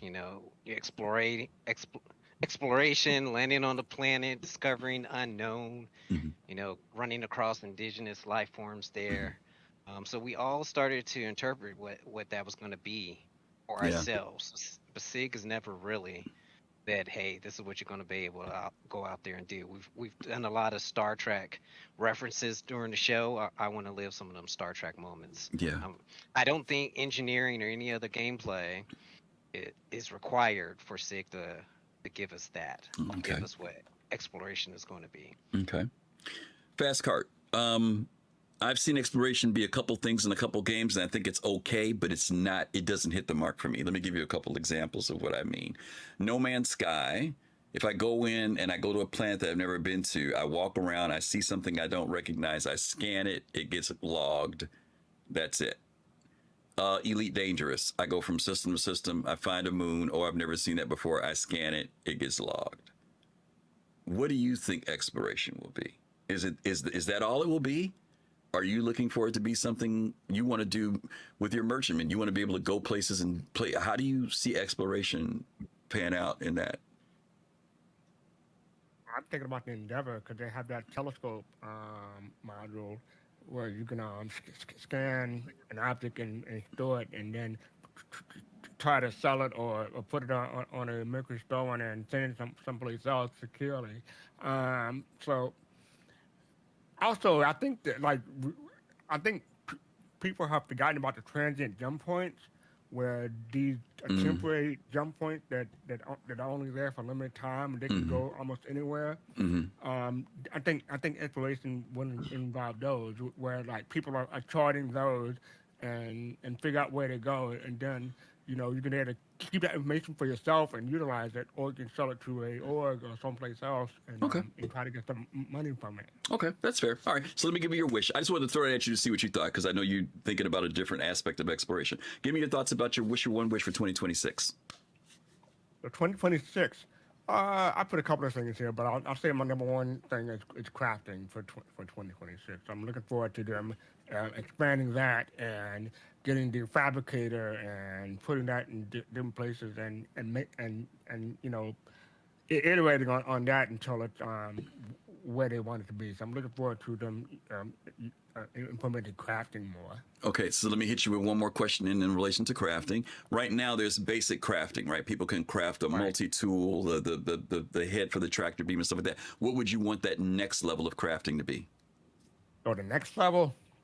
I know what my ultimate level is. I don't know my... Not ultimate. 2026. 2026. Okay, what's the next step? FPS weapons. Okay, cool. Gomab, what's your wish for 2026? All right. So I'm going to avoid the things that are already on the roadmap. Okay. Like crafting and inventory. Okay. I'm going to avoid the thing that, Disco has already said, and that's I want to be able to, call for a hangar or a docking port if I'm coming into a place that has both that can fit my ship. Okay. Those things that I want. And I'm gonna go to something that's maybe a little bit more obscure. And we talked to the devs that were at Quantum Vegas about this. Me and Lefty had a conversation over lunch with the devs. My wish list is I want client side telemetry and ship state changes to be exposed to the system that you're running the game on, so that you can have a more dynamic thing like game glass or peripherals. API? I'm not going to go as far as to say API, because API implies something is able to talk directly into the game. All I need is the game is to expose state changes someplace outside of the game, so that because right now you can use key bindings to talk into the game, but you have no way to get state from the game. I want that state out of the game, so that we can use things like game glass or other other peripherals like that, controls, and to be able to build out those sims, those cockpits, and those other things like that. If I'm going to use my wish, I'm not going to use it on something that's already going to happen.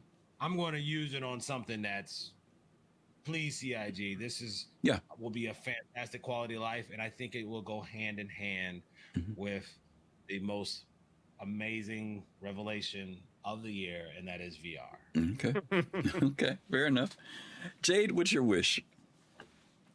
2026. Oh, wow. There are so many. I mean, I'm going to start with a small one, obviously. You get two. You get two, because I let Captain have two, so you get two. Okay. All right. Well, so Captain already talked about exploration, and I just want to agree with all that. And I'm going to go look at the 2025 player survey to pick my next two Okay. because I think base building, Mm-hmm. I'd like to see it happen, Mhm. Not long after crafting. Mm. Because I really feel that one of the things missing from the game right now is the Star. It's called Star Citizen, right? It's not. Right. It's not Star Wars. Mhm. Living in the game, especially now we've got VR, right? Mhm. I want to build a home somewhere, Mhm. right? I'll build a home on next one. Like these kind of things, these kind of experiences where you can go in either a solo player or with your org and start to build something Mhm. that eventually will be permanent, not in alpha, but Mhm. when the game's released, Mhm. at least you can practice towards that and start thinking of building out your life in this game, Okay. right? I mean, VR it's here, Mhm. right? GoMab, has his headset and everything. And I'm gonna get mine coming soon. So Mhm. I want to feel immersed in the game more, and I feel that base building and having things to fight for, to defend, Mhm. that are beyond just mission content Mhm. will be huge for this game. Okay. And yeah, so that's my big one. Okay. Just to go back to the exploration thing, to answer your question about what I want to see. Mhm. I think at least the basic thing that you've seen in Elite and in No Man's Sky, being able to fly to an area. There's a river. It's not been charted. It's Mhm. not been named by anybody. Mhm. You get to do it. You get to put your name into lore, Mhm. right? The That's meaningful to Mhm. me. All Mhm. right, it's not just sending something away for credits. It's now you've got an impact on the universe, and I want that for all gameplay, but especially for exploration. Mhm. Right? We want that Star Trek moment. There's enough Star Wars in the game already. Mhm. I want my Expanse moment. I want my Star Trek moment. Mhm. So yeah. Yeah. Okay. That's cool. Kalrati, your wish. You get two. Let's see, two wishes. So I'm gonna expound on the crafting, specifically how it affects the economy. Okay. So that's gonna be one. Particularly, seeing how or where they go with regards to the resource distribution of items in terms of the economy. Because let's say we want to actually maintain our ship or find different things to actually craft certain components. If it's size 1 to size 2 components, how can we use crafting and an improvement to the economy to make that happen? The second wish, I would say, it actually does also add to or touch on the exploration point, because with regards to crafting and the resource distribution, how well can we use the explorative aspect of ships, and not even just ships, but also vehicles and different points of interest, to maximize that that feeling of crafting and resource gathering to get the things that we actually want to get. So it's the improvement to the economy with regards to the resources and crafting, as well as the distribution of resources, to see how that helps with crafting and exploration gameplay. Okay. Serious. So two things. One, I'll start with is that but before the end of next year, I want to have had a drink and observed the memorabilia at the Edge of Oblivion pub.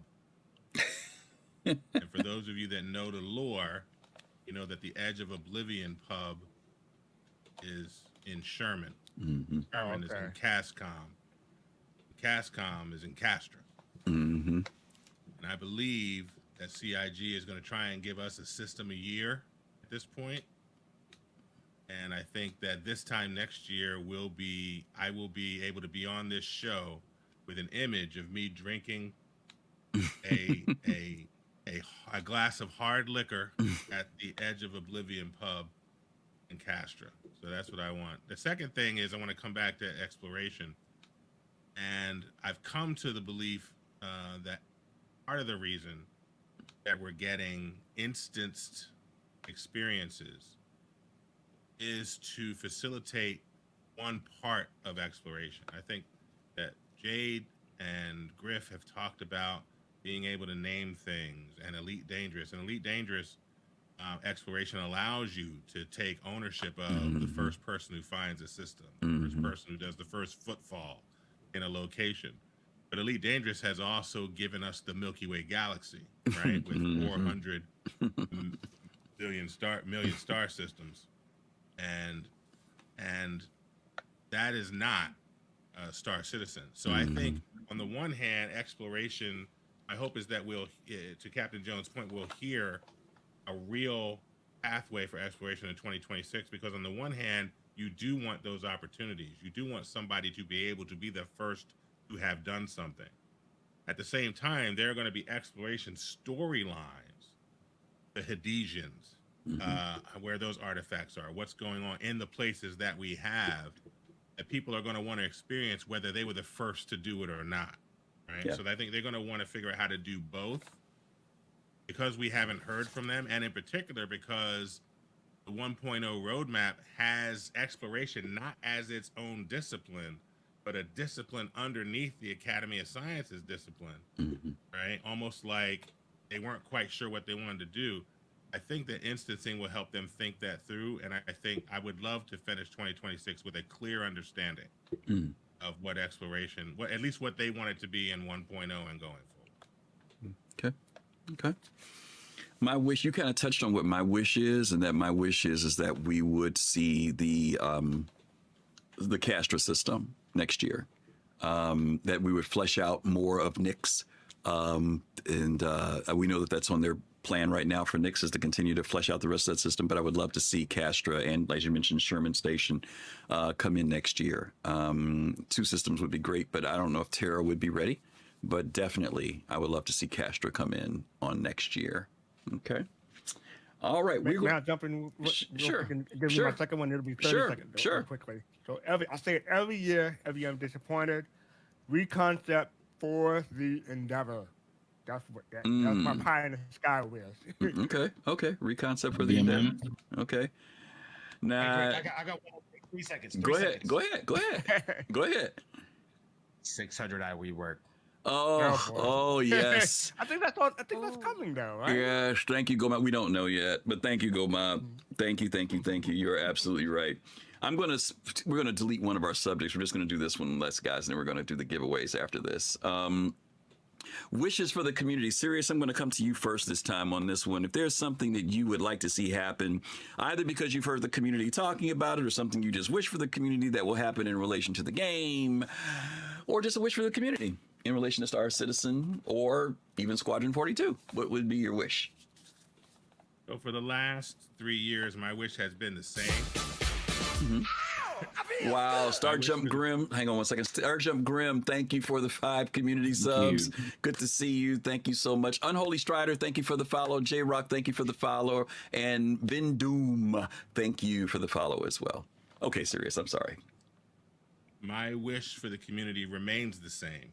My wish for the community is that they find a lot of enjoyment and a lot of peace with the journey that they're on, that is Star Citizen. Right? Okay.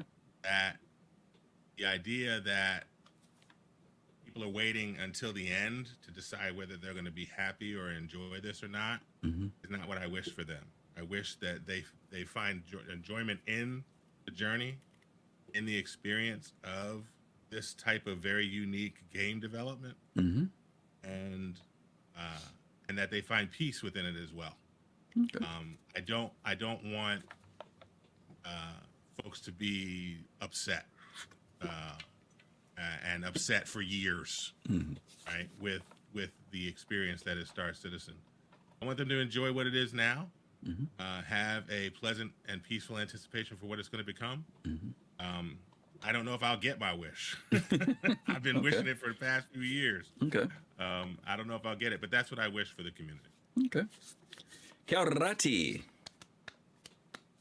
Yeah, I would say it's kind of more integrated into the whole gameplay thing. So finding ways to kind of link the gameplay to bring the community together a bit more.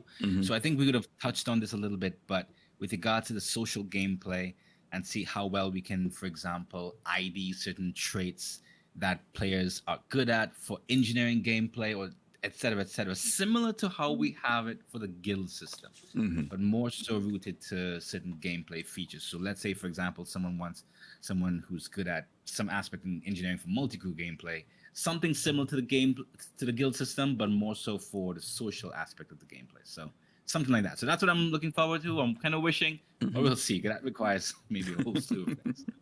Okay. Jade. Well, I've said this before in previous years, but I just want the community to be better. I mean, I would like to be able to play on a U.S. server, and you know, the fact that we have to keep hitting, you know, F12 in 2025, right?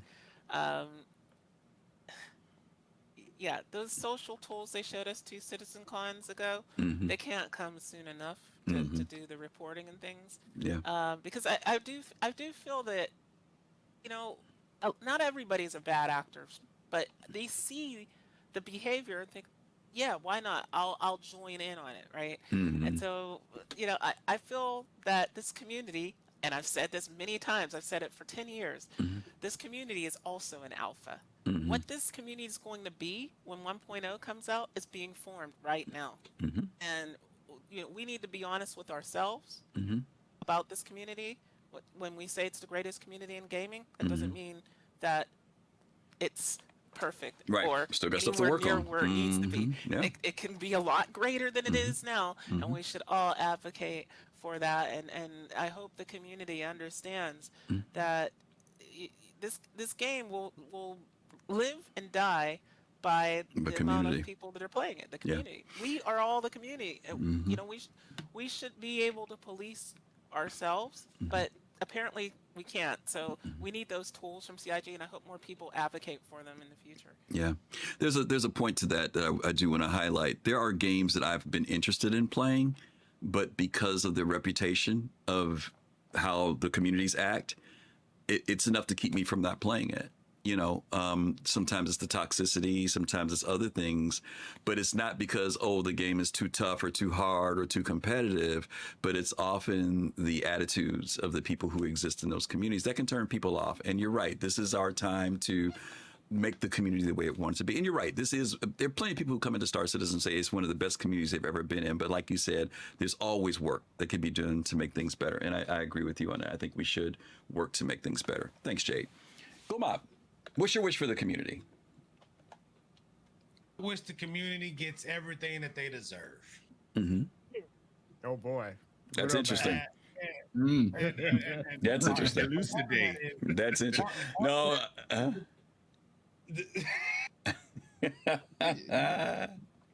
You already know.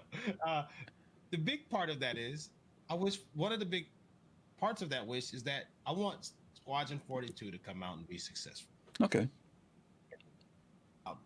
I want the people. I want the part of the community that is here, that has been, you know, frustrated at times, but still remain positive, to be rewarded for their, you know, their perseverance. I want the negative ones to get, and I'm sorry, I'm gonna contribute to the swear jar, shat on relentlessly by those who they spreaded their negativity to, right? You know what I'm saying? I want them to get just absolutely dumped on to they just go away, right? The ones that were like, it's never gonna happen. I want them to get everything that they deserve. Oh my! I didn't quite hear that. What they sound like? Right? It's never gonna happen. It's all a scam. I'm just here because, yeah, I want them to absolutely get dumped on and ran out of town, right? We don't need you. I look, people try to be nice about this stuff. We don't need you. We don't want you. You provide no value. Piss off. I want them to get everything that they deserve. See, I think when it actually succeeds. I think that I hear what you're saying. I think that the problem is, though, it's an oxymoron, because I think what they say and what they feel are two different things. Because technically, the people who do all that barking and complaining play the game avidly. They're here all the time. There are people who are on the Star Citizen refunds page who keep up with this game better than we do, and that's telling. Because I don't waste my time in something I'm not interested in. I really don't. You know, there are some things that could be have a little obsessiveness, but to the point where I'm obsessive about something, where I complain about it, that says something more to me about, is it that you really don't care? And I think that the reality of it is that it's contradictory. And the fact that, you know, there's a certain point, if you've been around here any amount of time with this development and this process, if you really don't have belief that it's never going to happen, you would not be here. You wouldn't be. Right. That's more of a coping mechanism, I think, for a lot of people than it is that they just genuinely doesn't feel. Because obviously there are plenty of games, there are thousands of games, there are things that they could be doing and, to your point, enjoying themselves, right? So the question becomes, to your point, I think the question becomes that once as things start to flesh out, you know, there are people who, you've been around a long time. There are people who were naysayers a long time ago, and they've just kind of fallen off the wagon. You don't even hear from them anymore. I mean, people used to write articles about these people, and now you don't hear squat. And I think that as the development moves forward and things start to come out, there will be some people who will fall away. We've talked about the fact that whether people are going to actually like this game when it's done. Like when it really becomes what it's supposed to be, there may be some people who be like, it ain't for me. You know, mm-hmm. there are some people that I know that have stepped away, mm-hmm. right? Say, hey, man, look, let me know when it's ready. When it's ready, yeah, when it's ready. Mm-hmm. That's a different group. But there are some people that literally just stick around in order to, and and to me, it's like, okay, that's fine if you feel that way. The problem is that when you have new people coming into the project and folks are trying to set the proper expectation, here they come, mm-hmm. right? Here they come trying to, it's a scam. And it's just like, okay, I hope you get everything you deserve when this thing really happens. It's yin and yang. I got you. It's yin and yang. I don't want nothing bad. I just want them to get what they deserve. Well, we'll see. Time will tell. Time will tell. Fastcart, what's your wish for the community? I will be quickly. GomAP stole part of it from the beginning of what he said, but my wish for the community is to enjoy Squadron 32 when it releases next year. Simple as that. Okay. Fair enough. Captain Jones. Yeah, so my wish for the community will be for the community to be able to find joy and find that joy to understanding. And a big part of that understanding is understanding no matter what mode you're playing, from EPTU to live to PTU to tech preview, they're all a test environment. Whether things are working well or whether they're going horribly, all of that is building the game that we all are passionate about in the future. Mm-hmm.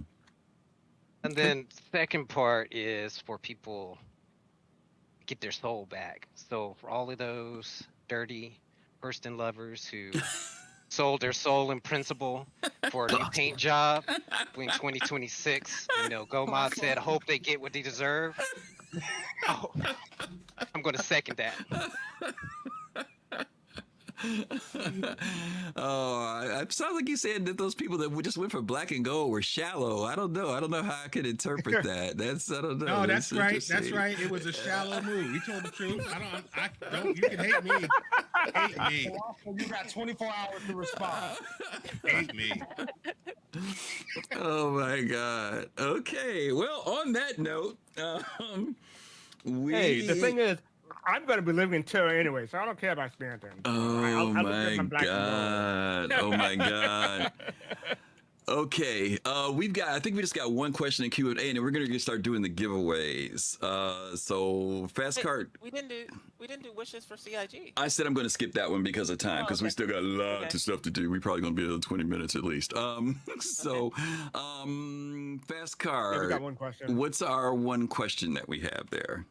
Got one from Pop and Face. Okay. Lincoln Sinaka was a child laborer.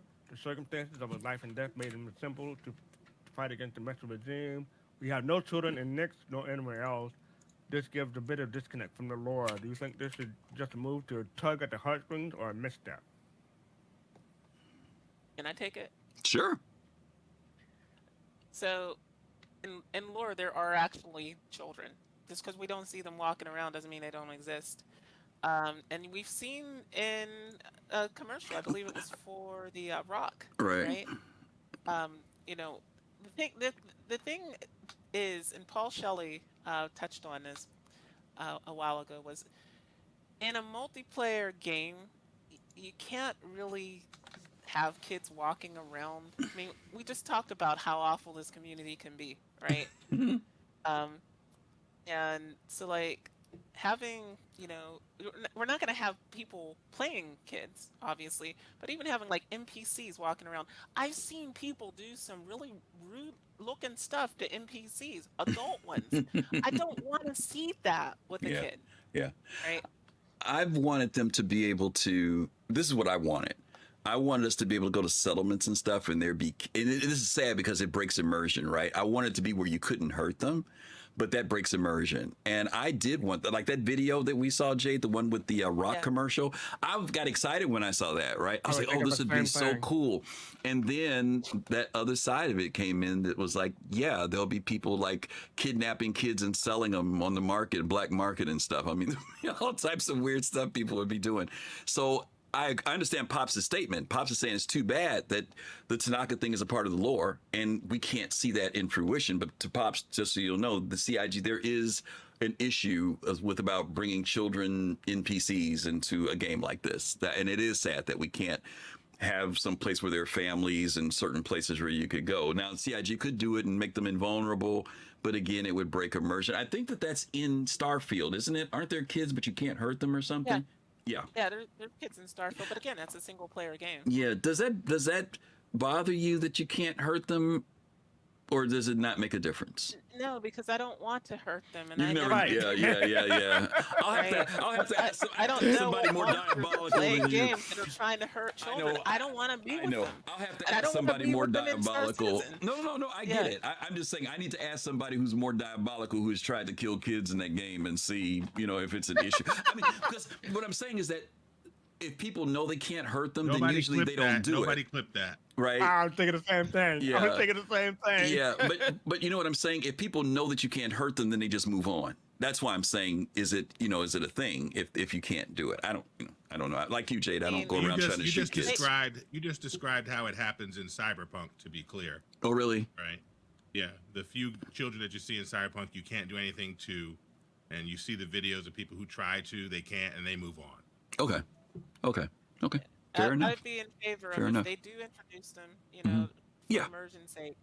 Then if you even attempt something like that, you get sent to prison. Rikers Island. Yeah, really. Yeah. And Bubba's waiting for you when you get there. That would be even better. Oh, boy. Okay. So okay.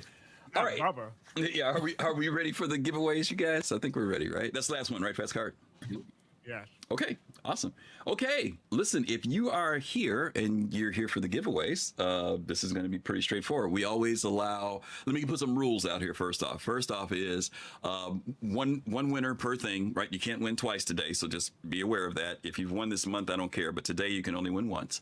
And if you're a subscriber, you get double the chances of winning. So if you're already a subscriber to us, you get double the chances of winning. So let's go ahead and start out with our very first giveaway, which is going to be, how do you pronounce that? Quirinic? How do y'all pronounce that? I can never say the word right. Quirinus Tech Daybreak Set. Sorry I put the price out there, y'all, but I had to screenshot it, okay, because I didn't have time to write it down. So if you guys are interested in getting that particular set for the holidays, this is your time to check in now with ! Ticket. We're going to give you about 45 seconds to check in for that. If you all are interested in it, it should have popped up. Did it? Okay, I think it did. Yeah, there we go. There's going to be several of these different things we're going to be giving away today. And we want to say, again, thank you to all of you who are here that have been spending 2025 with us, and we appreciate you all being here. I also want to remind you of our donation for Doc Murray. Really want to remind you guys to, once again, we want to be able to support him. Again, he has already traveled to be with his family at this time, and I know he had some struggles with trying to get there. He actually had to borrow money, so we want to kind of help alleviate that for him. So anything you would like to give to that, the QR code is on the screen. Don't forget about it. There's the link there also in chat. Fastcart has dropped it in for you, and we really appreciate anything you can do to support him. Enter the giveaway on Twitch, not YouTube. Thank you, Fastcart. YouTubers, once again, we apologize. Know that you guys would want to be able to support us as always, but we do want to, this is just for folks who are on Twitch. All right, we're going to close out this giveaway in exactly 5, 4, 3, 2, 1. And Captain Jones, would you be kind enough to give us a countdown for the winner? 3, 2, 1, winner. All right. Who's the winner? Ooh, While I get ready for the next one. The prisoner. The prisoner one? Oh, Yeah. oh, long time follower of ours. The prisoner. You are going to be dressed in style with a Quirinius Tech Daybreak set. I know you probably already have one, but you're going to get another one anyway. So we appreciate you being here for that. Congratulations. Don't forget, I think The Prisoner you've won from us in the past, but make sure that you send us something to soulcitizens@gmail.com, or you can direct send us to Twitch, your RSI email address, and we will get that out to you ASAP. I think Fastcart has already picked them all up, so you'll get them out immediately. You'll get them out today probably. Okay. All right, let's go for our email. As soon as it gets the email, let's go with our second giveaway. Our second giveaway is a ASD Labs collection for those of you who are into the whole snake wormy thing, and also the fire retardant suit. So those of you who are going to be putting out fires, exclamation point ticket if you are interested in getting this. These are all subscriber store items. So some of you who may not be subscribers, this is your opportunity to get something from the subscriber store. I'm going to give you guys about another. What, Fastcart? Is this one working? Because I'm not seeing the people are entered from the bot in this one. Yeah, I'm getting people's tickets going in. Okay. All right. Yeah. Never mind then. Yep. People's tickets are going in. Again, the ASD Labs collection. Have any of you guys ever put this on before? It's actually kind of cool looking outfit. It's got fire resistance to it. Put it on and test the fire retardant nature thereof. That's what I wanted to find out about. Yeah, whether or not you'll burn up in this thing or not would be kind of interesting. All right. Once again, exclamation point ticket. If you're a subscriber, double the possibilities of winning. Going to close the giveaway in 5, 4, 3, 2, 1. All right. We're going to pass this one on to GomabATL. If you would give us the countdown for the winner. And 3. Oh my God. That's 3, 2, 1. All right. Did we draw a winner there this time? Unimatrix 8. Okay, Unimatrix 8. So, SeriousFun, would you give the speech about where to send their information, please? I'm getting the next one ready. So, Unimatrix 8, are you there? There, I see you. You said thank you. Yes, congratulations. And what you want to do is send your information, your Star Citizen email, and to soulcitizens@gmail.com. SoulCitizens with an S @gmail.com. SoulCitizens@gmail.com. If you do that today, we'll try and get this done for you today. Congratulations. Congratulations. All righty then. All right. Next one up. Boom. Once again, we have a different one. The Yormandi collection. Another one with the wormy. This is the electrical wormy, right? The Yormandi. And you get the cool jacket and the clothing, the pants, and all the other stuff in the collection there. If you're interested, once again, exclamation point ticket gets you in for this one. Again, another item from the subscriber store. For those of you non-subscribers, you can get you some stash from the subscriber store. And once again, for those of you who are inclined to donate to Doc Murray, once again, scan that QR code, fastcart. After this, he'll put the link back in once more again for you. We really hope that we can support him, help defray his costs from getting to spend time with his dad and his family during this holiday season. Okie dokie. All right, gonna get a countdown here. 5, 4, 3, 2, and we're closing the giveaway out. Jade, would you please give the countdown for this next one, please? Sure. T-minus 5, 4, 3, 2, 1. Liftoff.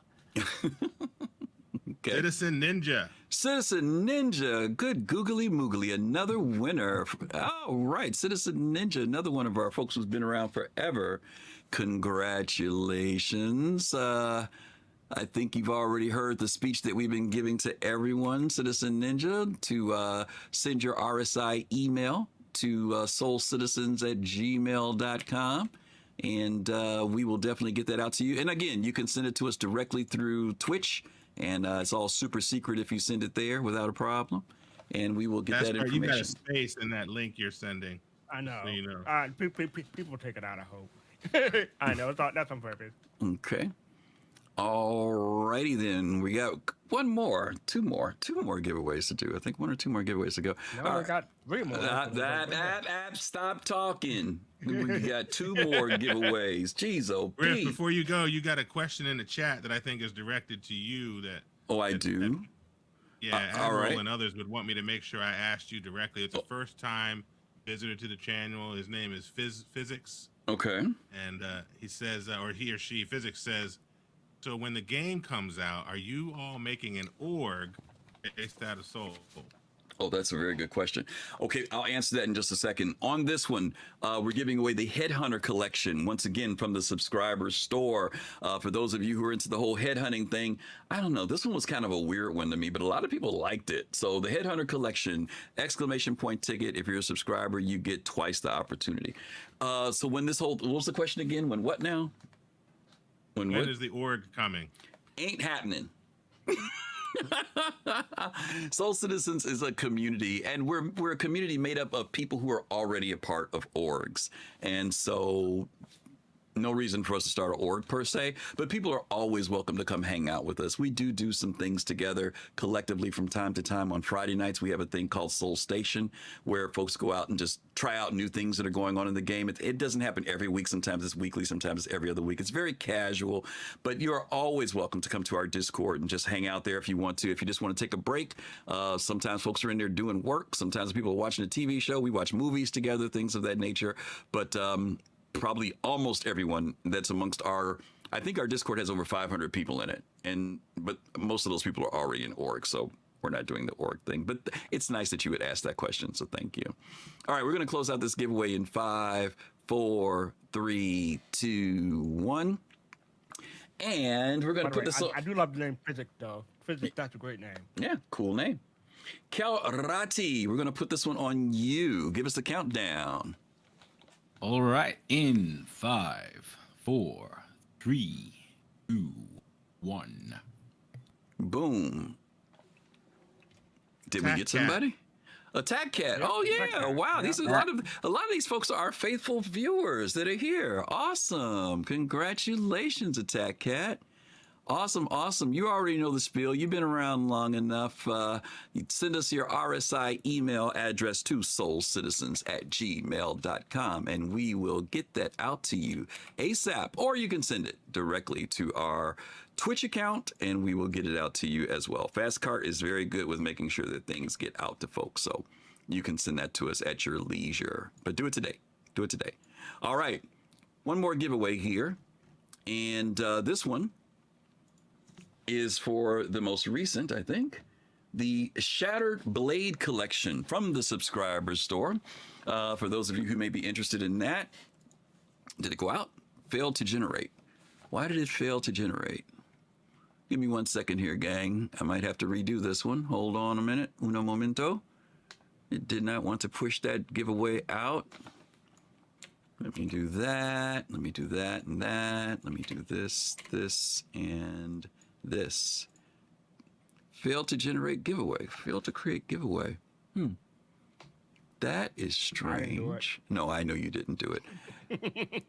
All right. Giveaway cancel. Give it to Gomab. Yeah, I'm going to log out and log back in. I don't know. Something's going on with Stream Elements tonight. When we get here, just wanted to do some. Is there a limit to giveaways we can do?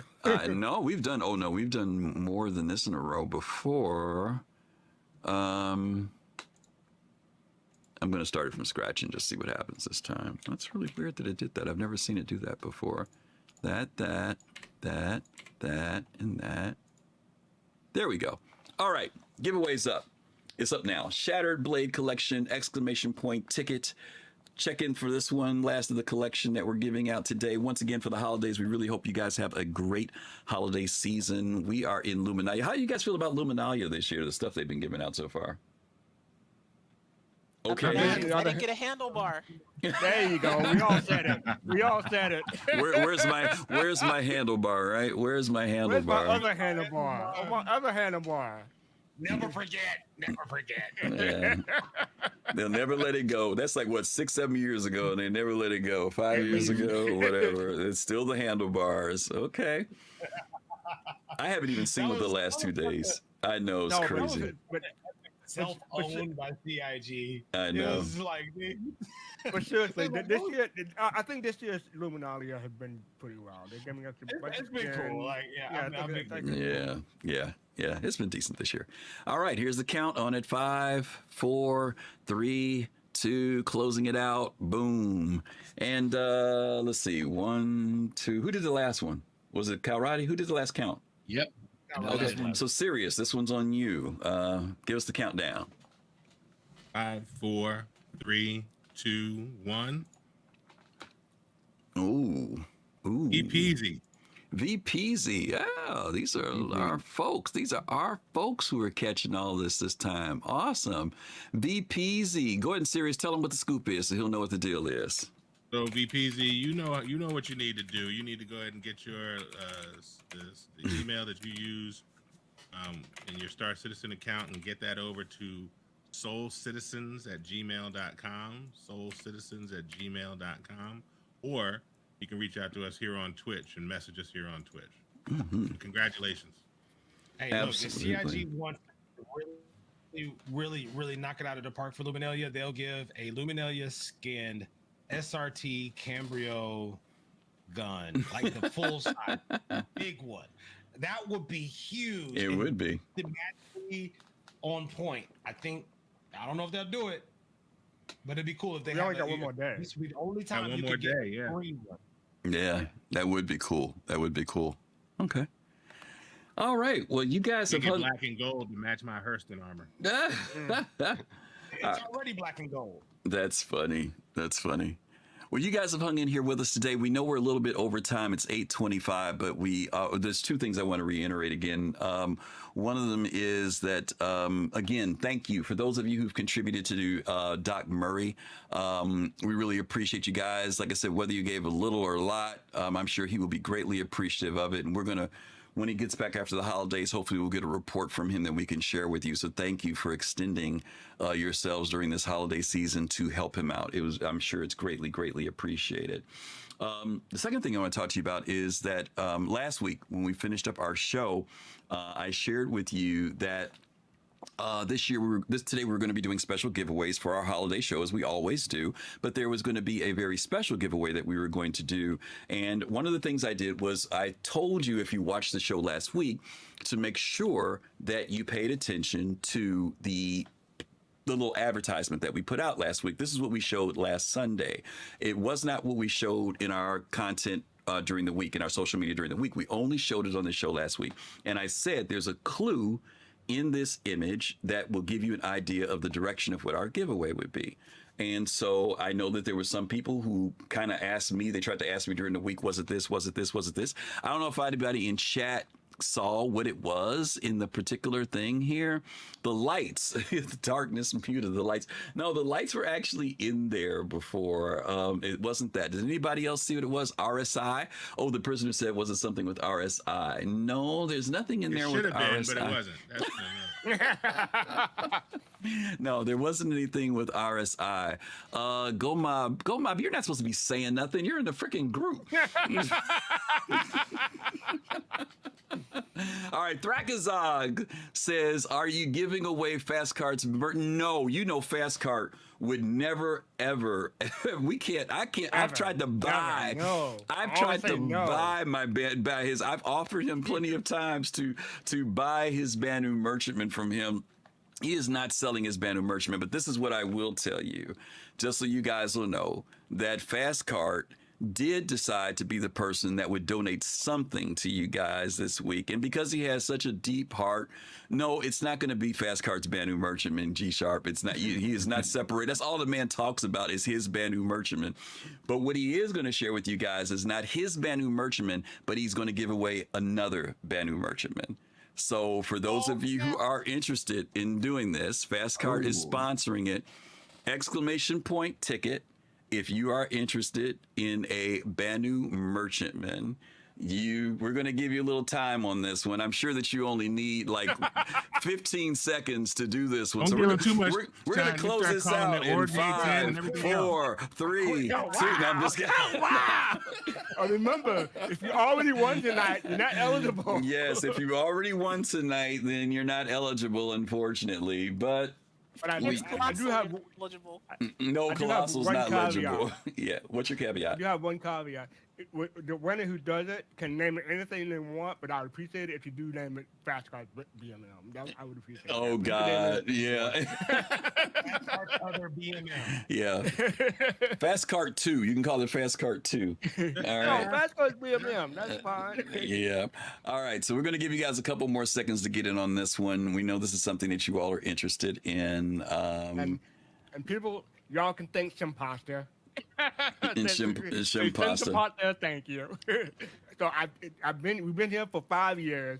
The next time I give away something like this will be in 2030, okay? All right. So we've got everybody in. How are you not eligible? Because you didn't come on the show. Because you didn't come on the show today. That's how come you're not eligible. You didn't come on the show. All right. Okay. So let's get ready to close this out, gang. All right. This is the last call for it, guys. Last call if you're interested in the Banu merchantman, okay? Yeah, we're raffling off the JPEG Moogle. Yeah. Joke's on you. We're doing the we're gonna do that, okay?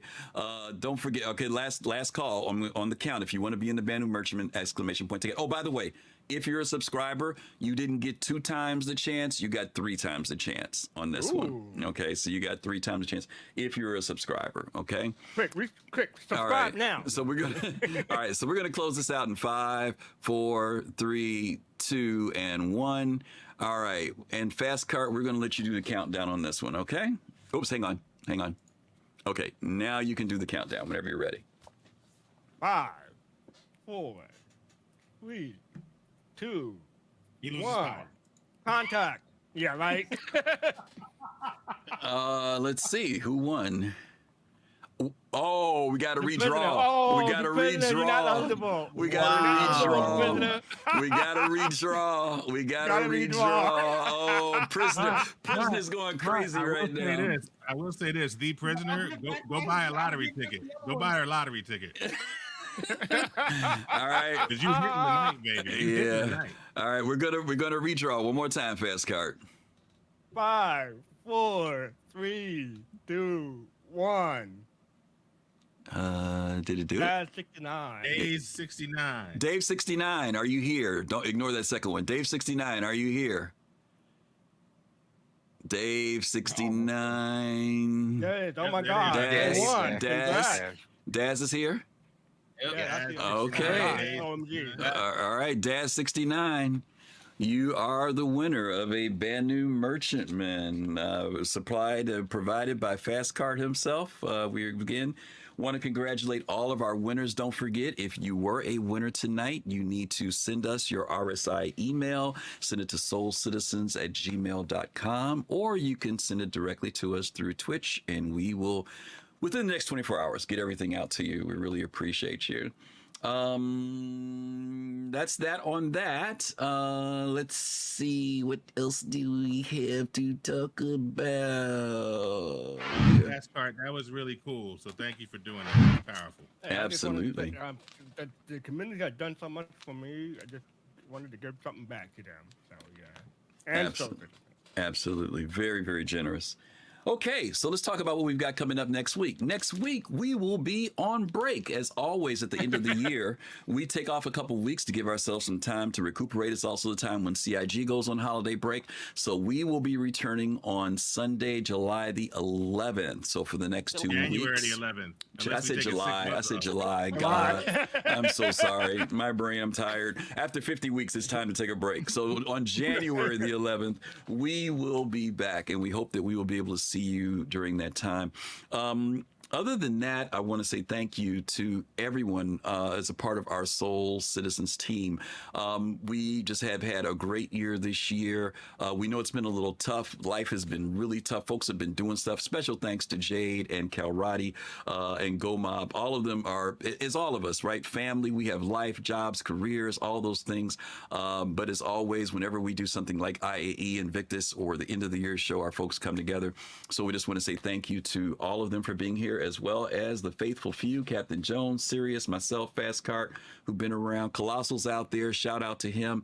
Abdi Gomab, Yo-Yo, our two content creators. We always want to wish them the very best with what they're doing out there to support the community. And we want to say thank you to those of you who subscribe, those who follow, those who do our social media. We know that a lot of you guys retweet, resend, blue sky, everything, the stuff that we do. And we want to say thank you. We don't want you to think that we don't appreciate all the effort that you do. Yes, FC. Yeah, Unique was on. Unique was on. Oh, Unique was here? In between writing his book. So oh, yeah, Unique. Yeah, Unique too. That's right. And Unique did some giveaways of his book as well. FC, what were you going to say? I want to say thank you to all the special guests we had this year. I'm not going to name names because I forget people. I want to say thank you for that. I want to say thank you to Griffin for doing this week to week. Appreciate you, Griffin. Thank you. Absolutely, absolutely. We're going to say. I want to say thank you to Captain Jones for being in the Hollywood Squares upper square with me in the RSI position. God, oh my very appreciative God. of that. Thank you very much. Oh my God. I want to say thank you to CIG and all the developers to continue to engage with the community. Yes. And definitely all the social people, because the community and the developers together are making this game, and we're stronger together. Absolutely. And Jay, thanks for highlighting that too, because one of the things that I've really enjoyed hearing people see and appreciate are the more contacts that are happening from devs with the community on the forums, whether it was Sylvan when he was talking to people, Niku. There's a lot of people who reach out and have been doing that little extra to communicate with the community. And I think that the community appreciates when we do hear those other voices. So thank you for highlighting that. And we do want to wish CIG the very best in 2026. We know that they've been working hard, especially working towards Squadron 42, but also working on just the development over this past year. So thank you all for all that you all do. Okay. Yeah, Gomab. I have one more thing. Sure. Griff, I want to give our thanks to you, right, for being the leader of this community and spending your time and putting forth all the effort that you do to bring us together to talk about a project that we all care about and love so much. We know how much you put into this. And we all, none of us would be here if it wasn't for you in particular. So I want to take this moment to give you your flowers and tell you thank you, and let the community know that you are who I am thankful for. Well, I appreciate that. Thank you so much. I really do. And again, thank all of you all out there who continually support us. We want you guys to have a wonderful completion to Luminalia, but even more in real life, whether it's Hanukkah, Kwanzaa, Christmas, whatever it is, or it's just getting together with loved ones. Enjoy the time, enjoy the break, enjoy 4.5, enjoy your VR. And as always, we're going to look forward to seeing you guys in 2026. FC, who do we have to to go to? Is it Clearly Mike? Is that who you're telling Clearly me to Mike. jump to? Yep. Clearly Mike. All right.